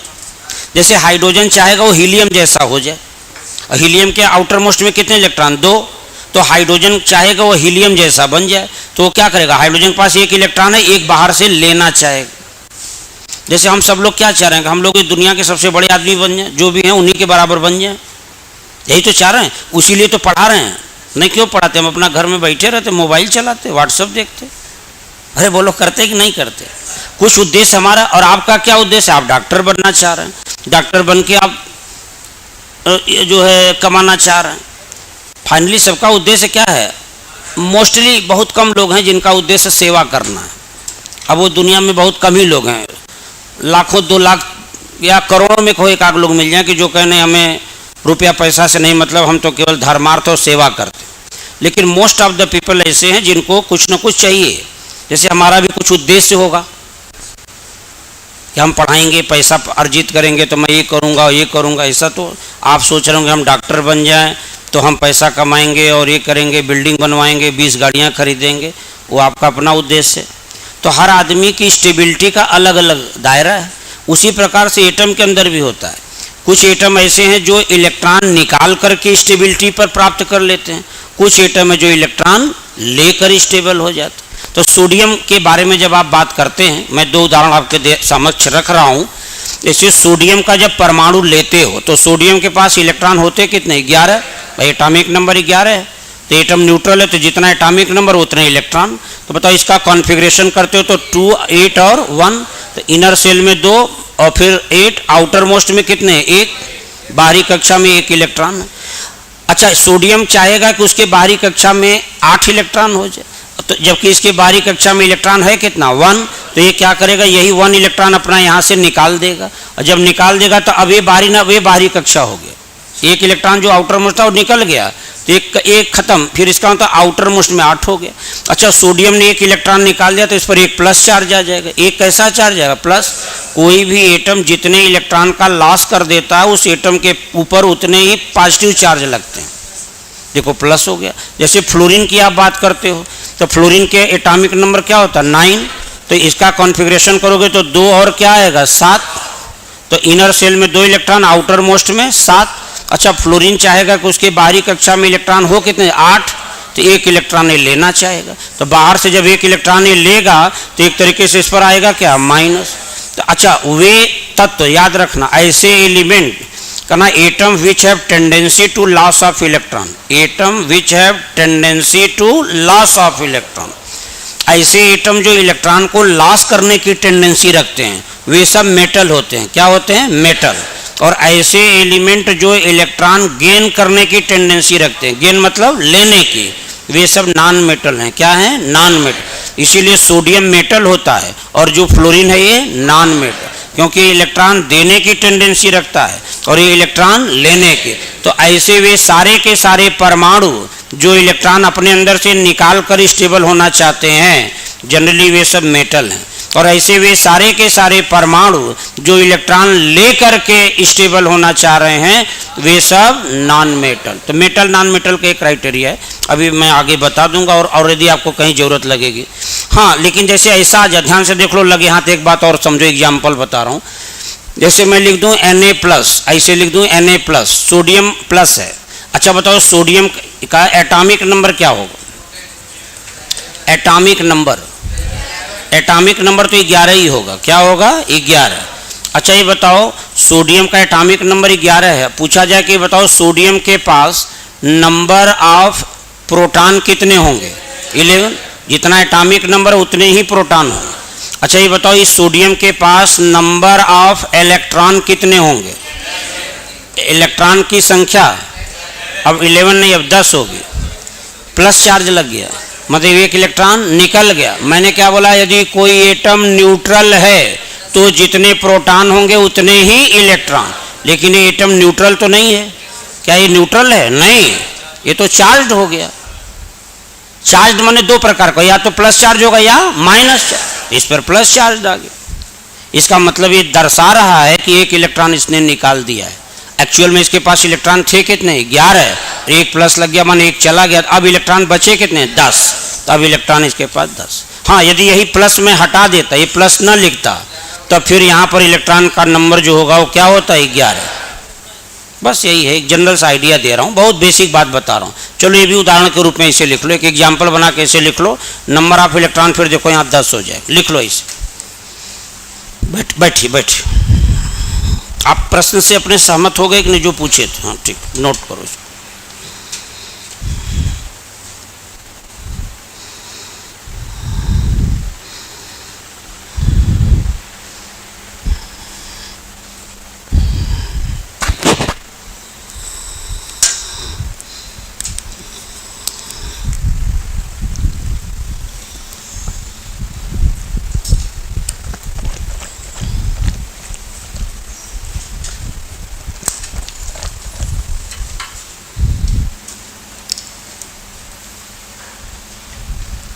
ठीक है भाई, चलिए अब आइए जरा, ये सब नोट कर लिया था, ये सब लिख लिया था। चलो ठीक है, अब आइए जरा से एक हेडिंग डाल दीजिए, एक छोटा सा आर्टिकल पे बात करूंगा। एक हेडिंग डाल दीजिए, Avogadro number. Avogadro's number, Avogadro's number. एक साइंटिस्ट है, तुम क्या हेडिंग वेडिंग डाल रहे हो? सब हटाओ पेन, इसके हटाओ, तुम्हें समझा रहा हूँ, समझ में ही नहीं आ रहा। एक पेन से लिखो, आदत बदलो थोड़ा सा। अभी स्कूल की पढ़ाई नहीं है, कंपटीशन की पढ़ाई है। कॉपी थोड़ा कम अच्छा लगे चलेगा। तुम्हें बनना क्या है?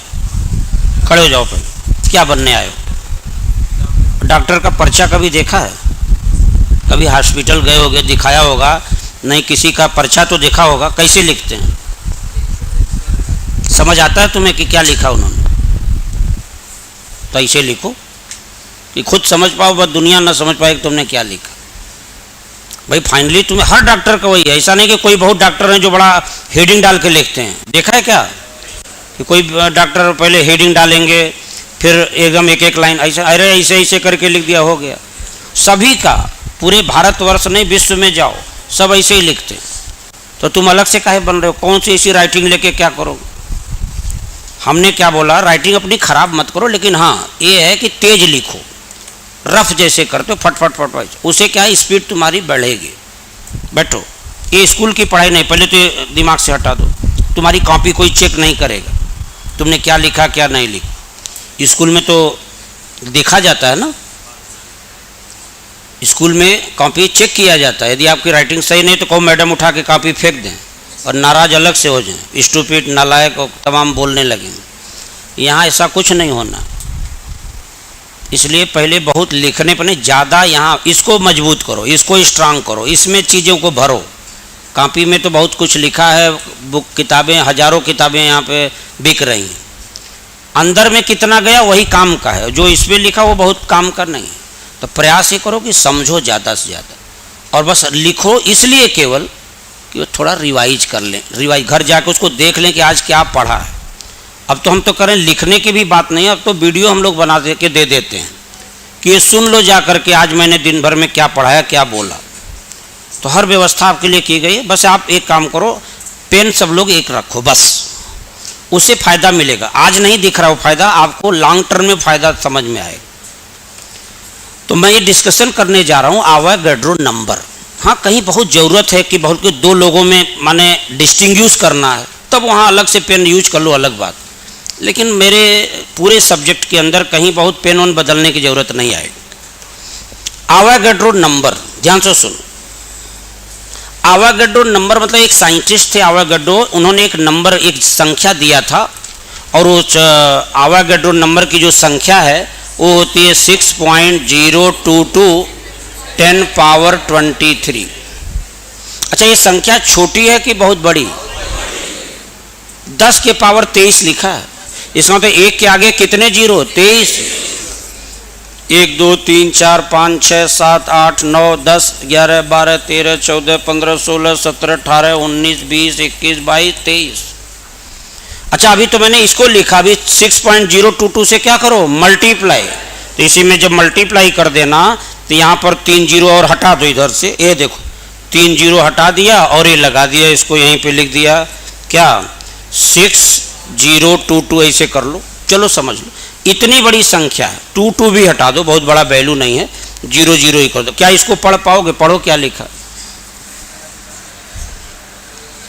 वंस, टेंस, थाउजेंड ऐसे करते हो ना, इकाई, दहाई, सैकड़ा, हजार, 10,000, लाख, 10 लाख, करोड़, अरब, खरब,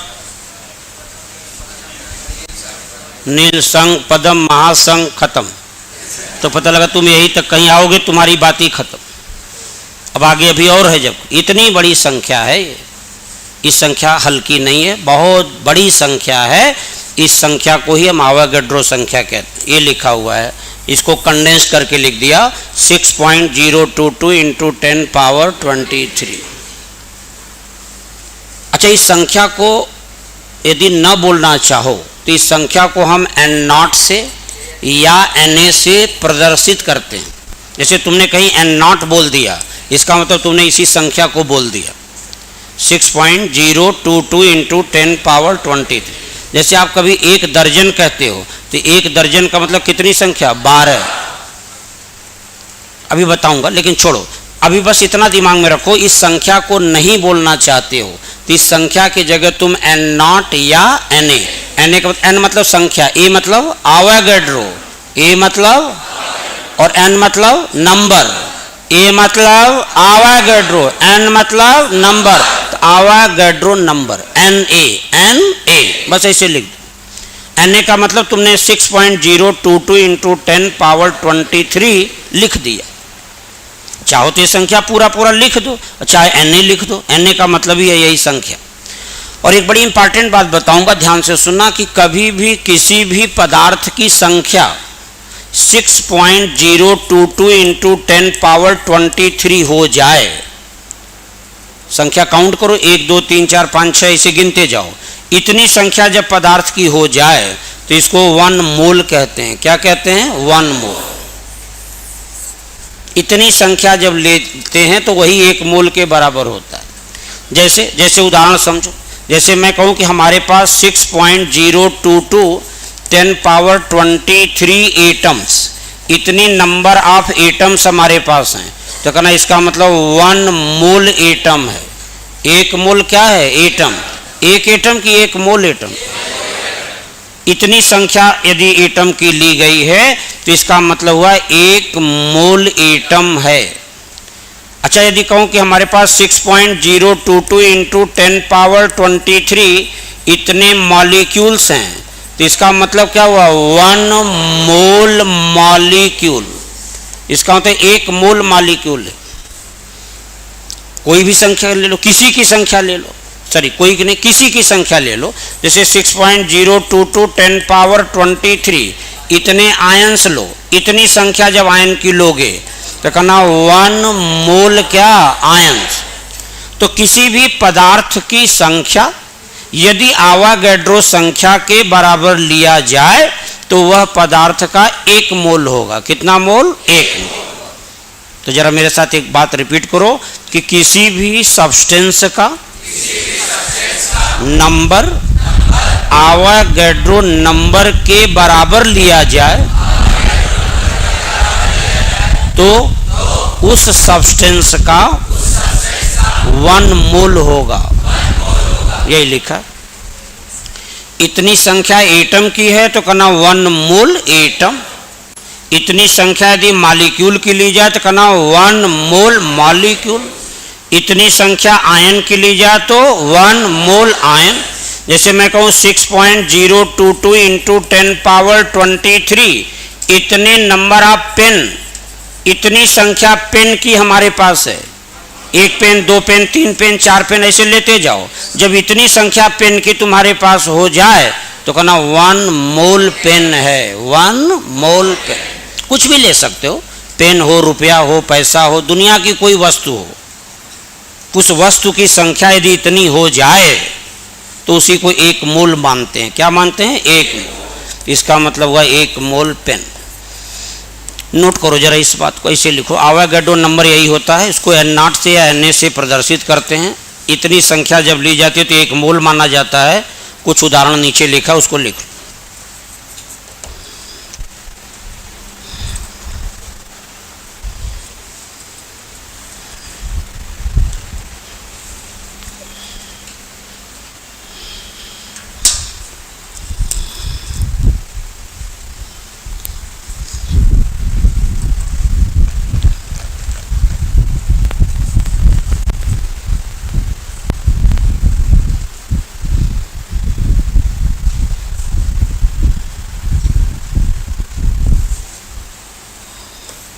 अच्छा यदि हम इतना रुपया ले लें 6.022 इंटू 10 पावर 23, इतना रुपीज़ यदि हम ले लें तो हम क्या बोलेंगे?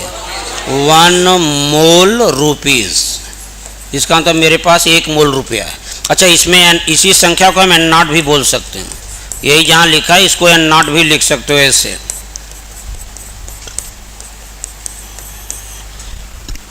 तुम छोटे में भी ऐसे बोल सकते हो कि एन नॉट एटम लेंगे तो 1 मोल एटम।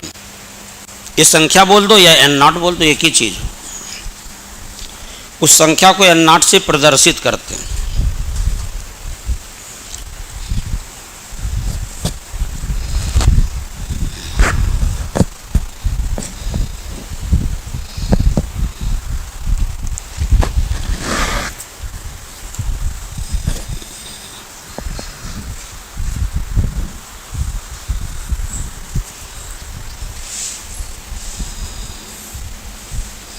जैसे मैं कहूँ एन नॉट सोडियम एटम है, मतलब 1 मोल सोडियम एटम। मैंने कहा एन नॉट आयरन एटम है, मतलब मैंने कहा 2 एन नॉट आयरन एटम है, 2 मोल एटम। अरे उसी संख्या का डबल कर दिया तो मोल डबल हो जाएगा। जैसे देखो 1 मोल आयन है तो एन नॉट आयन। अच्छा 2 मोल आयन होगा तो 2 N naught ion, 3 mole ion है तो 3 N naught ion. 3 N naught होता है, इसी संख्या में 3 से गुणा करते जाओ बस। जैसे मैं कहूँ इधर देखो हमारे पास 3 मोल इलेक्ट्रॉन है, तो बताओ इलेक्ट्रॉन की संख्या कितनी? 3 मोल इलेक्ट्रॉन है तो इलेक्ट्रॉन की संख्या 3 एन नॉट। या इसे लिख दो या लिख दो 3 इंटू 6.022 10 पावर 23। समझ नहीं पा रहे? अरे 3 मोल इलेक्ट्रॉन है तो संख्या पूछा बताओ, तो 3 एन नॉट इतने इलेक्ट्रॉन होंगे, 3 एन नॉट इलेक्ट्रॉन्स। इसका मतलब 3 इंटू 6.022 10 पावर 23 इतने क्या इलेक्ट्रॉन्स, ये मतलब है उसका। जैसे मैंने कहा मेरे पास 2 मोल वाटर है, तो बताओ 2 मोल यदि वाटर माने 2 मोल पानी हमारे पास है तो पानी के कितने मालिक्यूल होंगे? 2 एन नॉट, 2 एन नॉट इतने मॉलिक्यूल होंगे वाटर के। 2 एन, अरे 2 मोल पानी है, 1 मोल पानी होगा तो कितने मालिक्यूल? N naught. एक वाटर का मालिक्यूल है ना, 1 मोल वाटर है तो कितने मालिक्यूल? N not. तो 2 मोल वाटर है तो 2 एन। 10 मोल वाटर है 0.3 मोल वाटर है 0.3 एन नॉट। तो जितना मोल होगा उसी में एन नॉट से गुणा करो, उसकी संख्या आ जाएगी। बस यही बता रहा हूँ। खैर ये छोटी सी बात अभी डिस्कशन किया। अब आइए जरा से एक डिस्कशन ये करूँगा, बहुत इंपॉर्टेंट तथ्य रखने जा रहा हूँ आपके सामने। चैप्टर अब धीरे धीरे आगे बढ़ रहा है। सुनो, ये सब अभी बेसिक बता रहा हूँ, अभी चैप्टर शुरू नहीं हुआ है, लेकिन फिर भी एक जनरल सा आइडिया दे रहा हूँ। सुनो, जैसे मैं कहता हूँ कि यार कोई भी एटम जब हम लेते हैं, अभी बताया था, तो हर एटम के बीच में न्यूक्लियस होता है और न्यूक्लियस में प्रोटॉन और क्या होते हैं? न्यूट्रॉन। अच्छा न्यूक्लियस के बाहर डिफरेंट एनर्जी का ऑर्बिट होता है और ऑर्बिट में क्या होते हैं? इलेक्ट्रॉन। अच्छा ऊपर जाओ जरा सा, बहुत पहले ही आज हमने बात किया था, ये देखो डिस्कशन किया था, ये आज डिस्कशन में निकल के आया था ये कि किसी भी एटम के पास इलेक्ट्रॉन भी होते हैं, प्रोटॉन भी और न्यूट्रॉन। अच्छा बेटा प्रोटॉन का मास न्यूट्रॉन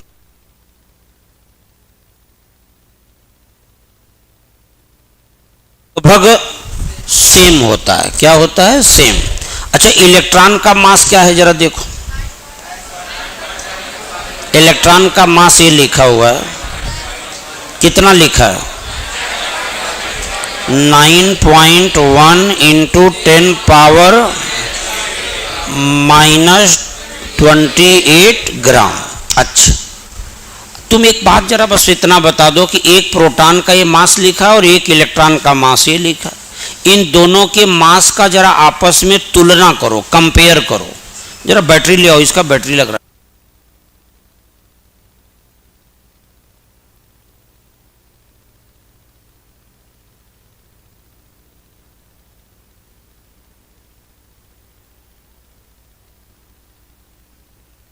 प्रोटॉन का मास ज़्यादा है क्योंकि 10 के पावर -24 और ये 10 के पावर -28 है। और निगेटिव में वैल्यू जितनी बड़ी होती है उसका परिमाण उतना छोटा होता है। तो कहना ये वैल्यू बड़ी है, इसका मतलब बड़ी नहीं, इसकी तुलना में ये बहुत बड़ी है, 10,000 गुना बड़ी है, 10,000 गुना बड़ी है। तो एक बात तो हमें आइडिया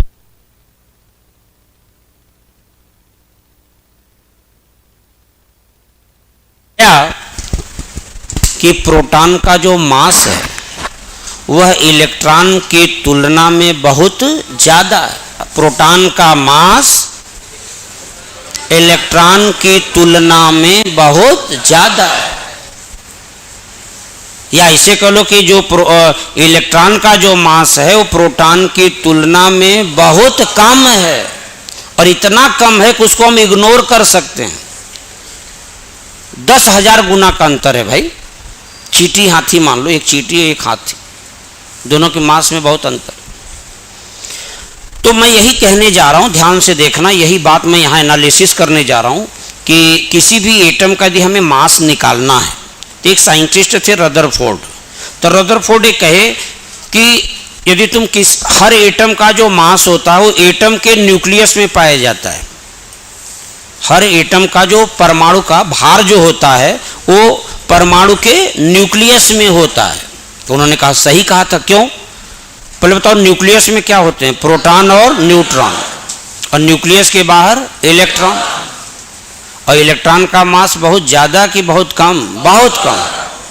तो उन्होंने कहा कि यदि किसी परमाणु का तुम भार निकालना चाहते हो तो उस परमाणु के न्यूक्लियस का केवल भार निकाल लो, और जितना आए करना वही परमाणु का भार होगा।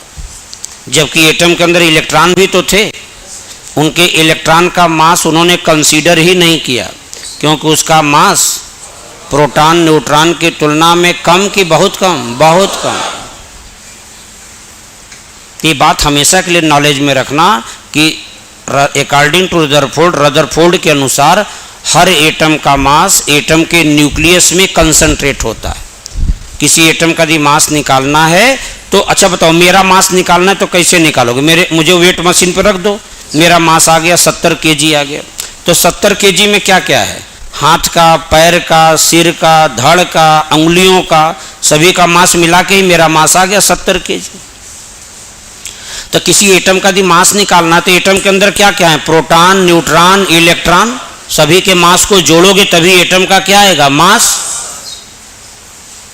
अच्छा मान लो मेरा मास आया 70 kg, उसमें हाथ का, पैर का, सिर का, धड़ का, बॉडी के सारे आर्गन का आ गया, टोटल आ गया 70 kg। अब मान लो मास बाल का नहीं मैंने जोड़ा, बाल का मास अपने मास में नहीं जोड़ा, तो क्या मेरा मास बहुत फ्लैक्चुएट करेगा? नहीं। अरे बाल का मास तो मास मेरे मास के आगे इसका कोई मास है ही नहीं, इसको हटा दो, इग्नोर कर दो, पूरा बाल हमारा इसे बनवा दो, हटा, तब भी मास लगभग वही आएगा, बहुत प्रभाव नहीं पड़े। क्यों? क्योंकि जो हेयर का मास है मेरे मास के आगे वो नेग्लेजिबल है। क्या है? नेग्लेजिबल। तो वही चीज़ मैं यहाँ समझा रहा हूँ कि देखो एटम तो पूरा ये, इसमें इलेक्ट्रॉन भी थे, लेकिन मैंने कहा इलेक्ट्रॉन का जो भार है, द्रव्यमान है, प्रोटॉन की तुलना में नेग्लेजिबल है। क्या है? नेग्लेजिबल। तो उनका कहना था यदि किसी एटम का तुम्हें मास निकालना है तो एटम के न्यूक्लियस पार्ट का मास निकालो, और न्यूक्लियस का जितना मास आ जाए कहना वही एटम का क्या होगा? मास। अच्छा न्यूक्लियस का मास आएगा कैसे? तो न्यूक्लियस में क्या क्या है? प्रोटॉन और न्यूट्रॉन।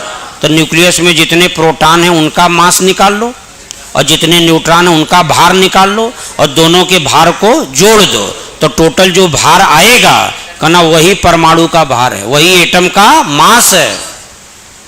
ये बात अपने नॉलेज में रखना।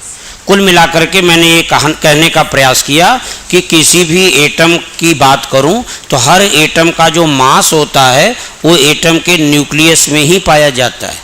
तो यदि किसी एटम के न्यूक्लियस का मास निकाल लिया जाए तो एटम के न्यूक्लियस का जितना मास आएगा that will be mass of atom, वही एटम का क्या होगा? Mass. That will be mass of atom, वही एटम का मास होगा। कहना यार सर इलेक्ट्रॉन भी तो थे एटम के अंदर, उसका मास तुमने क्यों नहीं जोड़ा? क्योंकि उसका मास बहुत कम होता है, नेग्लेजिबल होता है, ना के बराबर होता है। तो चलिए इसी बात को मैं आगे बढ़ा रहा हूँ, ध्यान देना। जैसे मैंने कहा हमारे पास एक सोडियम एटम है, मान लो सोडियम का परमाणु है, उसका रिप्रेजेंटेशन दिया 11 सोडियम 23।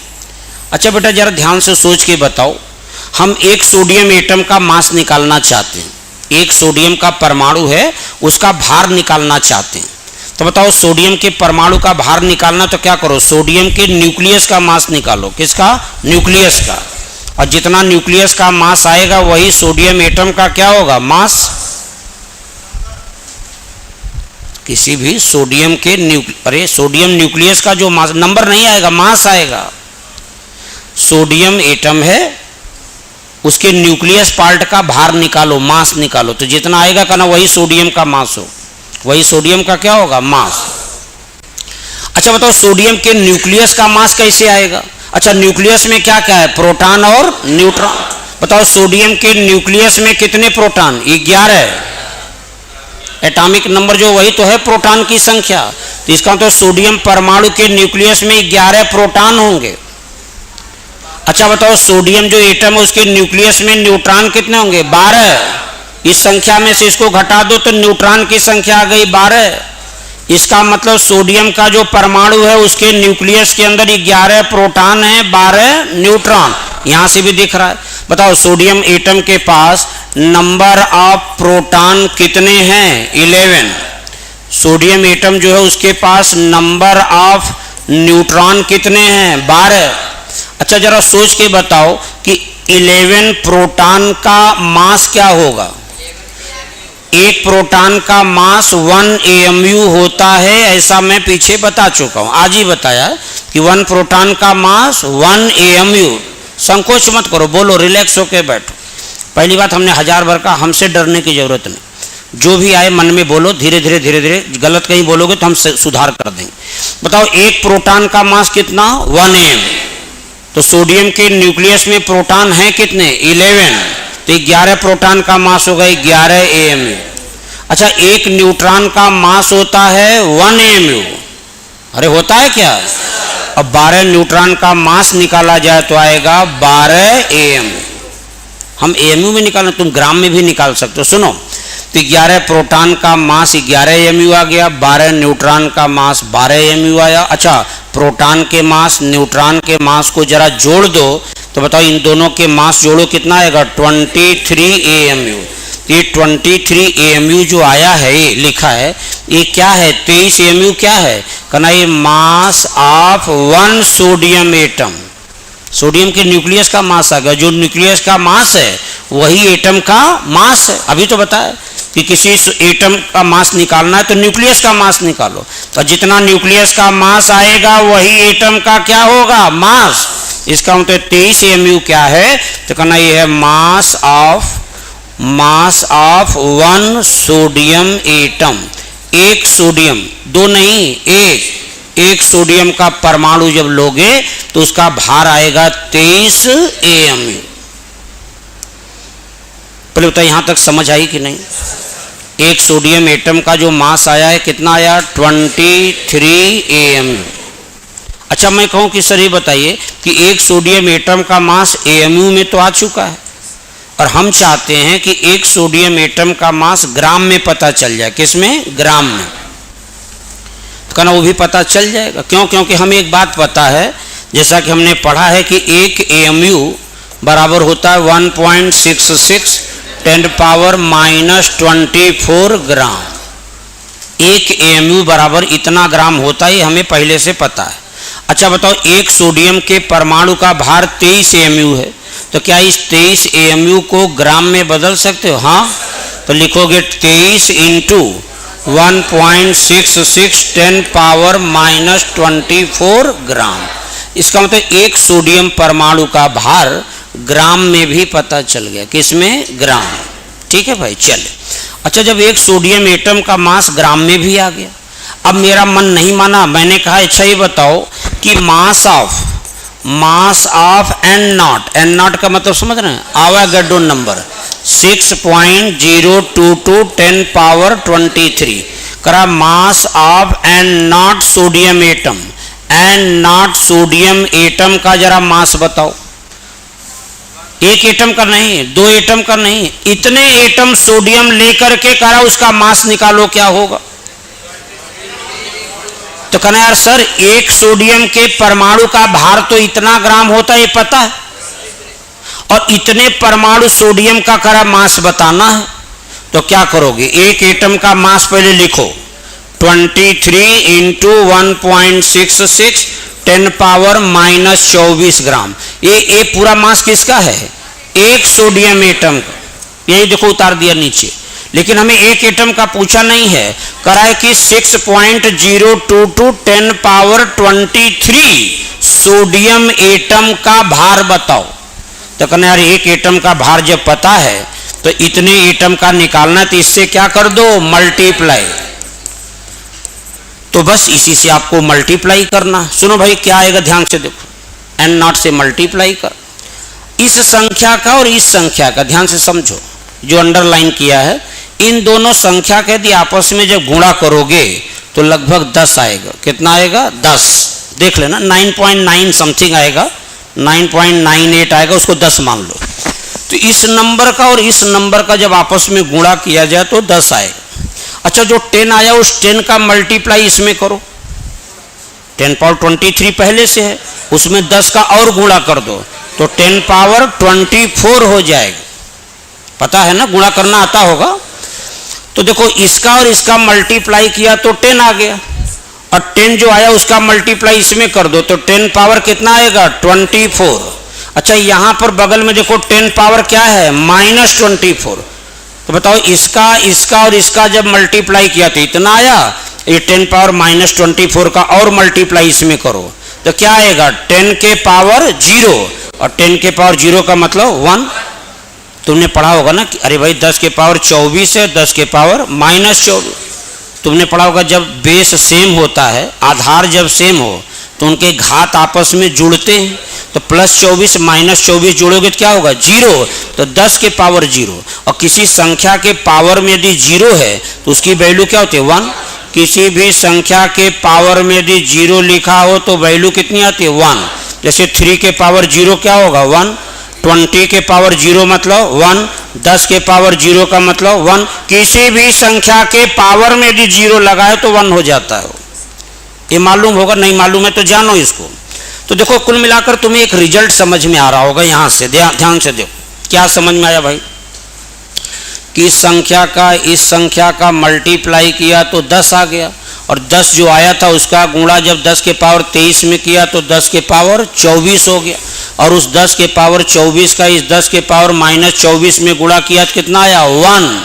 0 की 1, 0 की 1 जो आया, कुल मिलाकर के 1 आ गया, और जो 1 आया उसका मल्टीप्लाई 23 में कर दो तो आ जाएगा 23 ग्राम। एमयू नहीं, एक एटम का मास ये देखो ग्राम में लिया है तो n0 एटम का मास ग्राम में आएगा। किस में आएगा? ग्राम।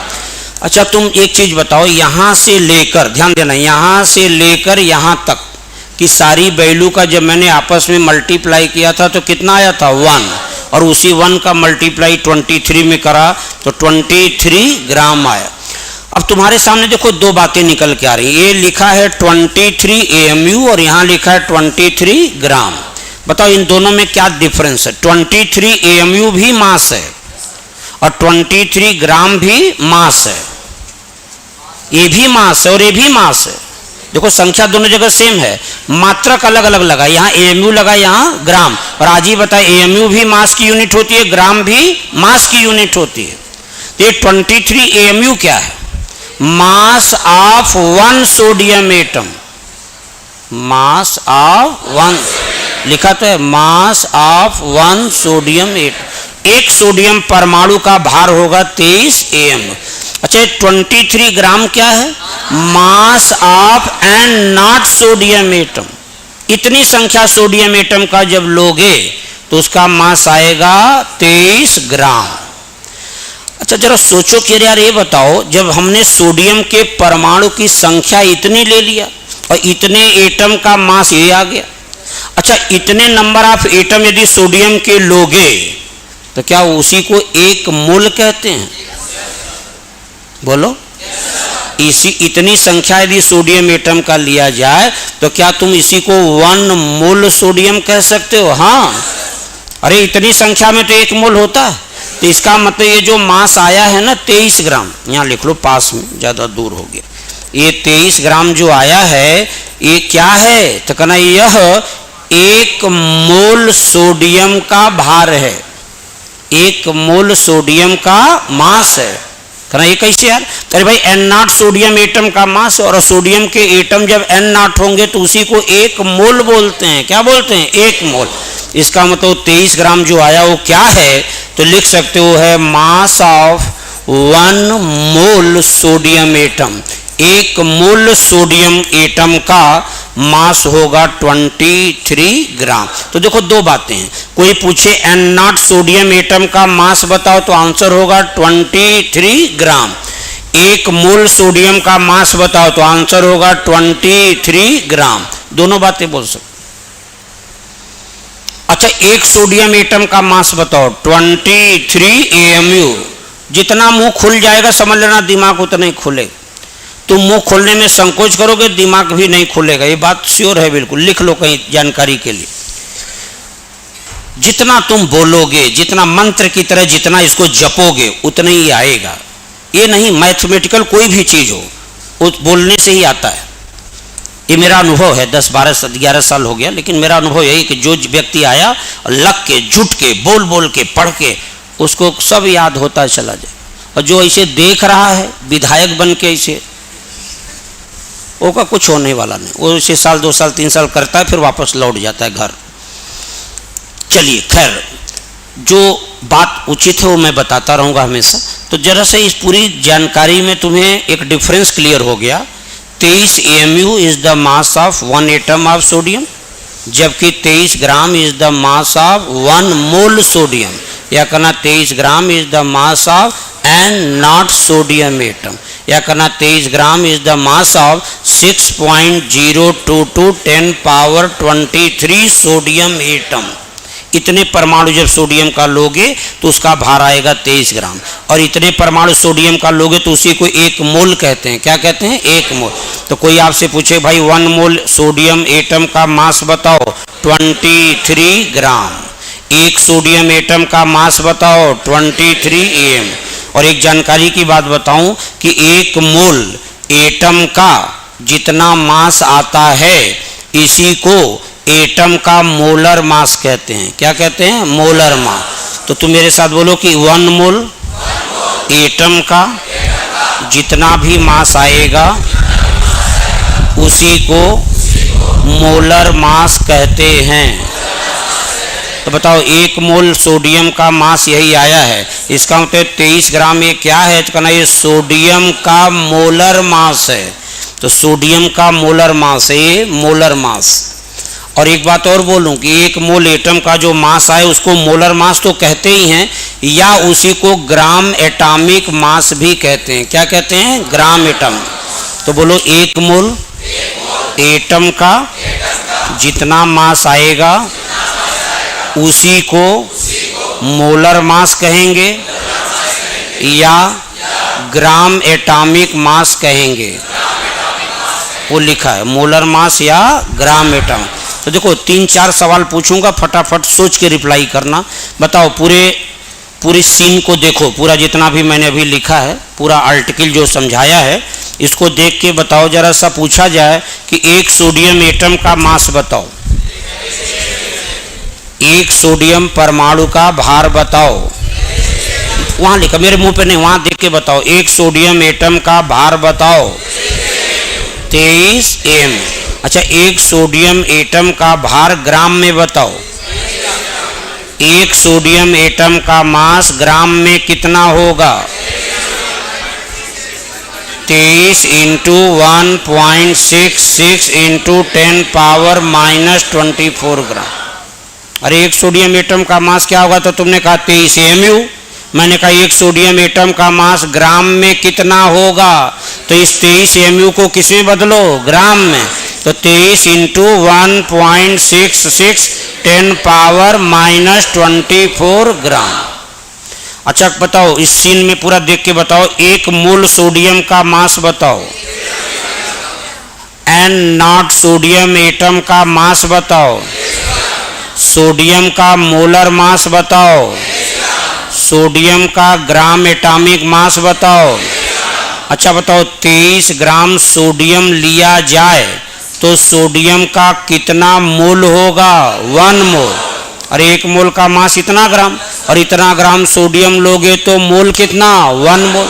अच्छा बताओ, 23 ग्राम सोडियम लेंगे तो 23 ग्राम सोडियम में सोडियम के परमाणु की संख्या कितनी? N।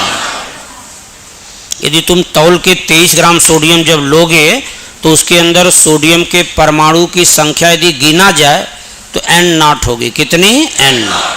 तो यही से तमाम जवाब निकल के आ जाएंगे। 3 बात मैं लिखने जा रहा हूँ, ध्यान से सुन लेना। जैसे कभी पूछे कि एटॉमिक मास ऑफ सोडियम, ध्यान से देखो, लिखोगे नहीं अभी, पूरा भी एक बात और समझा दूं। Atomic mass of sodium, sodium का एटॉमिक मास पूछे तो आंसर देना 23।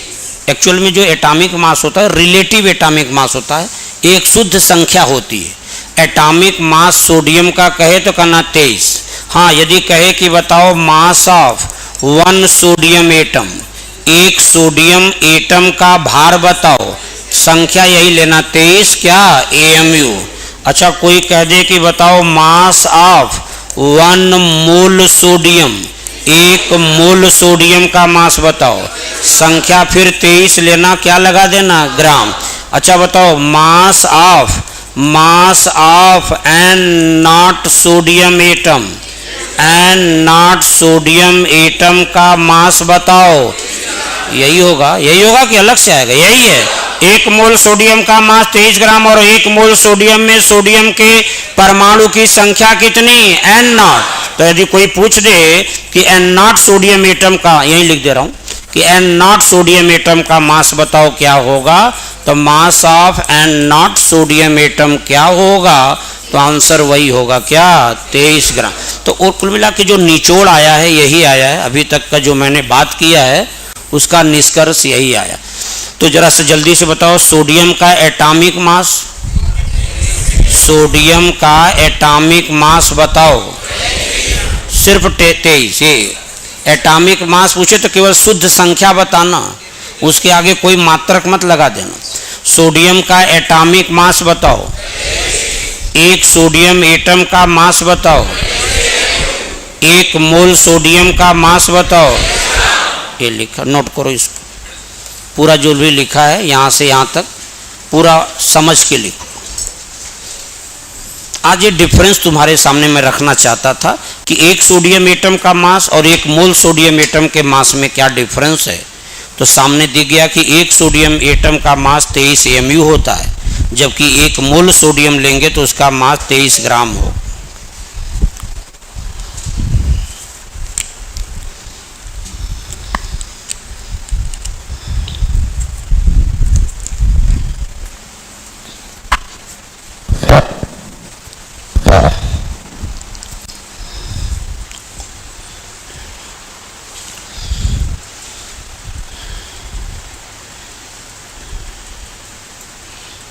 और आज जाके इतना ही आपको रिवाइज करके कल आना है। निश्चित रूप से आपको बहुत कुछ समझ में आने लगेगा, लेकिन हाँ बेसिक यही था। अब मैं मोल शुरू करूँगा धीरे धीरे। अब एक आध टर्न और थोड़ा बेसिक बताएंगे, और जब बेस क्लियर हो जाएगा तो मोल तो बहुत आसान लगने लगेगा अरे ये सब तो आने लगा। लेकिन जब ये सब डिफरेंस नहीं क्लियर होंगे तो हमेशा जगह जगह फंस जाते हैं।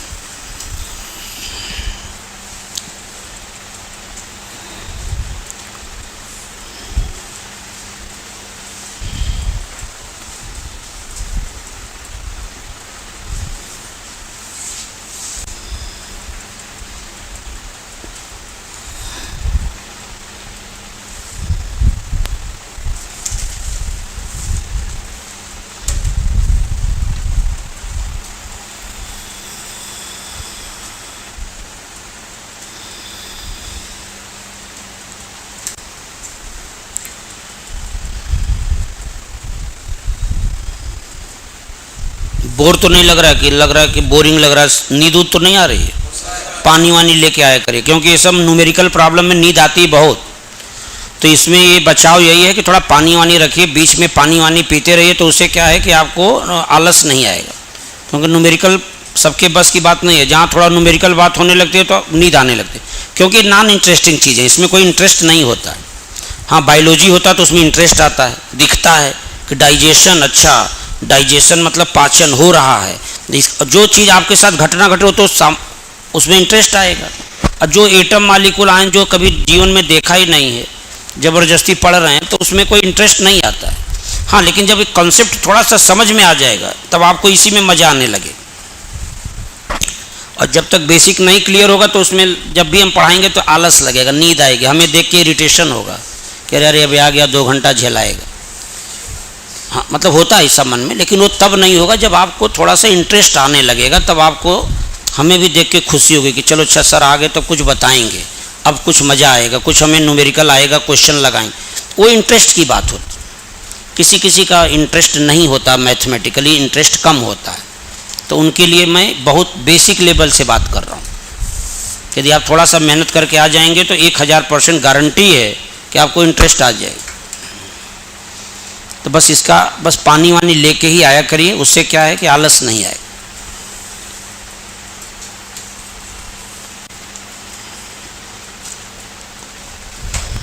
और जो भी हम लोग पढ़ा रहे हैं उसका प्रॉपर वीडियो बन रहा है, तो जो भी डे बाय डे आपकी जैसे ही क्लास होगी आपके मोबाइल पे आपका वीडियो पहुंच जाए। अभी सब लोगों का मोबाइल नंबर नोट करा लिया जाएगा, आपका एक ग्रुप बन जाएगा, उस ग्रुप में डे बाय डे वीडियो पहुंच जाए। तो क्या हुआ कि आप 3 क्लास यहाँ पढ़े और तीनों क्लास का वीडियो भी आपके घर में आ गया। तो अब क्या हुआ कि जैसे मान लो आप रिवाइज कर रहे हो, लग रहा है यार यहाँ फंस रहे हैं, यहाँ सर ने क्या बोला था, तो आप तुरंत वीडियो खोल के देख सकते हैं, फास्ट फॉरवर्ड करके देख सकते हैं, तो पता लगा जो चीज़ मैंने 1.5 घंटे 2 घंटे में बताई है वो आप 40-45 मिनट में फास्ट फॉरवर्ड करके फटाफट सुन सकते हैं कि अच्छा यही बोला गया था, यही बोला गया। 2-4 बार सुनेंगे अपने आप सब याद हो जाए। ये तरीका है सब कि भाई आप ज़्यादा से ज़्यादा, हम लोग चाह रहे हैं कि आप लोग सीखिए, तो उसका उद्देश्य हम लोगों का यही है कि वीडियो वगैरह इसीलिए बना रहे हैं कि हम लोग हमेशा आपके साथ रहें। चैप्टर पढ़ा दिया, आप घर गए तो भी आपके साथ है, आप चाहो तो वहीं खोल के देख सकते हो। अच्छा ये बता रहे थे 1 मोल में इतनी संख्या और 1 एटम का मास इतना, तो 1 मोल एटम का मास इतना, वो सब आपको इसमें सुनाई देगा, दिखाई देगा। तो चलिए भाई एक काम करिए, इतना नोट कर लीजिए, और हमें लग रहा है आज की बात हम इतनी ही करेंगे, बाकी विशेष जो भी और बातें हो नेक्स्ट टर्न पे करें। तो पहले आप इतना बताओ, इतना समझ आया थोड़ा बहुत? तो देखो बात यही तो हुआ था। 1 मिनट जरा सा देख लो, ये नोट कर लिया? चलो देखो शुरुआत मैंने यहाँ से किया था, 2 मिनट लगेगा, जरा देख लो। आज मैं छोटे से बात किया, मैंने कहा था चैप्टर मोल कॉन्सेप्ट है, some basic concept of chemistry, और इसमें मैंने कहा था, पहले बताया था 7 मूल राशियाँ होती हैं, ये बताया। उसमें अमाउंट ऑफ सब्सटेंस की यूनिट क्या होती है? मोल। हमें यही मोल के बारे में पढ़ना था, ठीक, पूरा चैप्टर मोल पर आधारित है। अच्छा उसके बाद मैंने कहा किसी भी पदार्थ की संख्या जो है, सॉरी मास जो है, पदार्थ का जो मास है उसको नापने का कई यूनिट है, किलोग्राम, ग्राम, मिलीग्राम, AMU, ये सब एक दूसरे में चेंज हो जाते हैं। ये देखो ग्राम से किलोग्राम, किलोग्राम से ग्राम, मिलीग्राम, ग्राम, मिलीग्राम, ग्राम, सब बता दिया। उसके बाद एक AMU भी और ग्राम में रिलेशन बताया, तो बताओ 1 AMU में कितना ग्राम, ये बता दिया। अच्छा उसके बाद बताया कोई एटम के पास कितने कण होते हैं? 3, इलेक्ट्रॉन, प्रोटॉन और न्यूट्रॉन। प्रोटॉन न्यूट्रॉन कहाँ पाए जाते हैं? न्यूक्लियस में, इलेक्ट्रॉन न्यूक्लियस के बाहर। अच्छा इन सभी कण का मास कितना कितना वो सब बता दिया। फिर बताया कि कोई भी परमाणु जब लेते हो तो उस परमाणु का ये नीचे लिखा हुआ नंबर क्या है? एटॉमिक नंबर, ऊपर क्या है? Mass number. ये सब पूरा कंप्लीट डिस्कशन करा, ये उदाहरण बता दिया। फिर उसके बाद आगे आए तो मैंने आवागाड्रो नंबर की बात किया। कौन से नंबर? आवागाड्रो।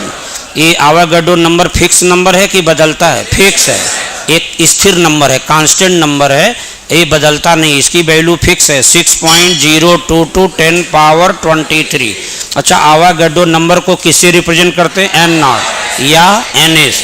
अच्छा किसी भी पदार्थ की संख्या जब आवागाड्रो संख्या के बराबर हो जाए तो उसी को क्या बोलते हैं? 1 मोल। ये सब उदाहरण मैंने दिया।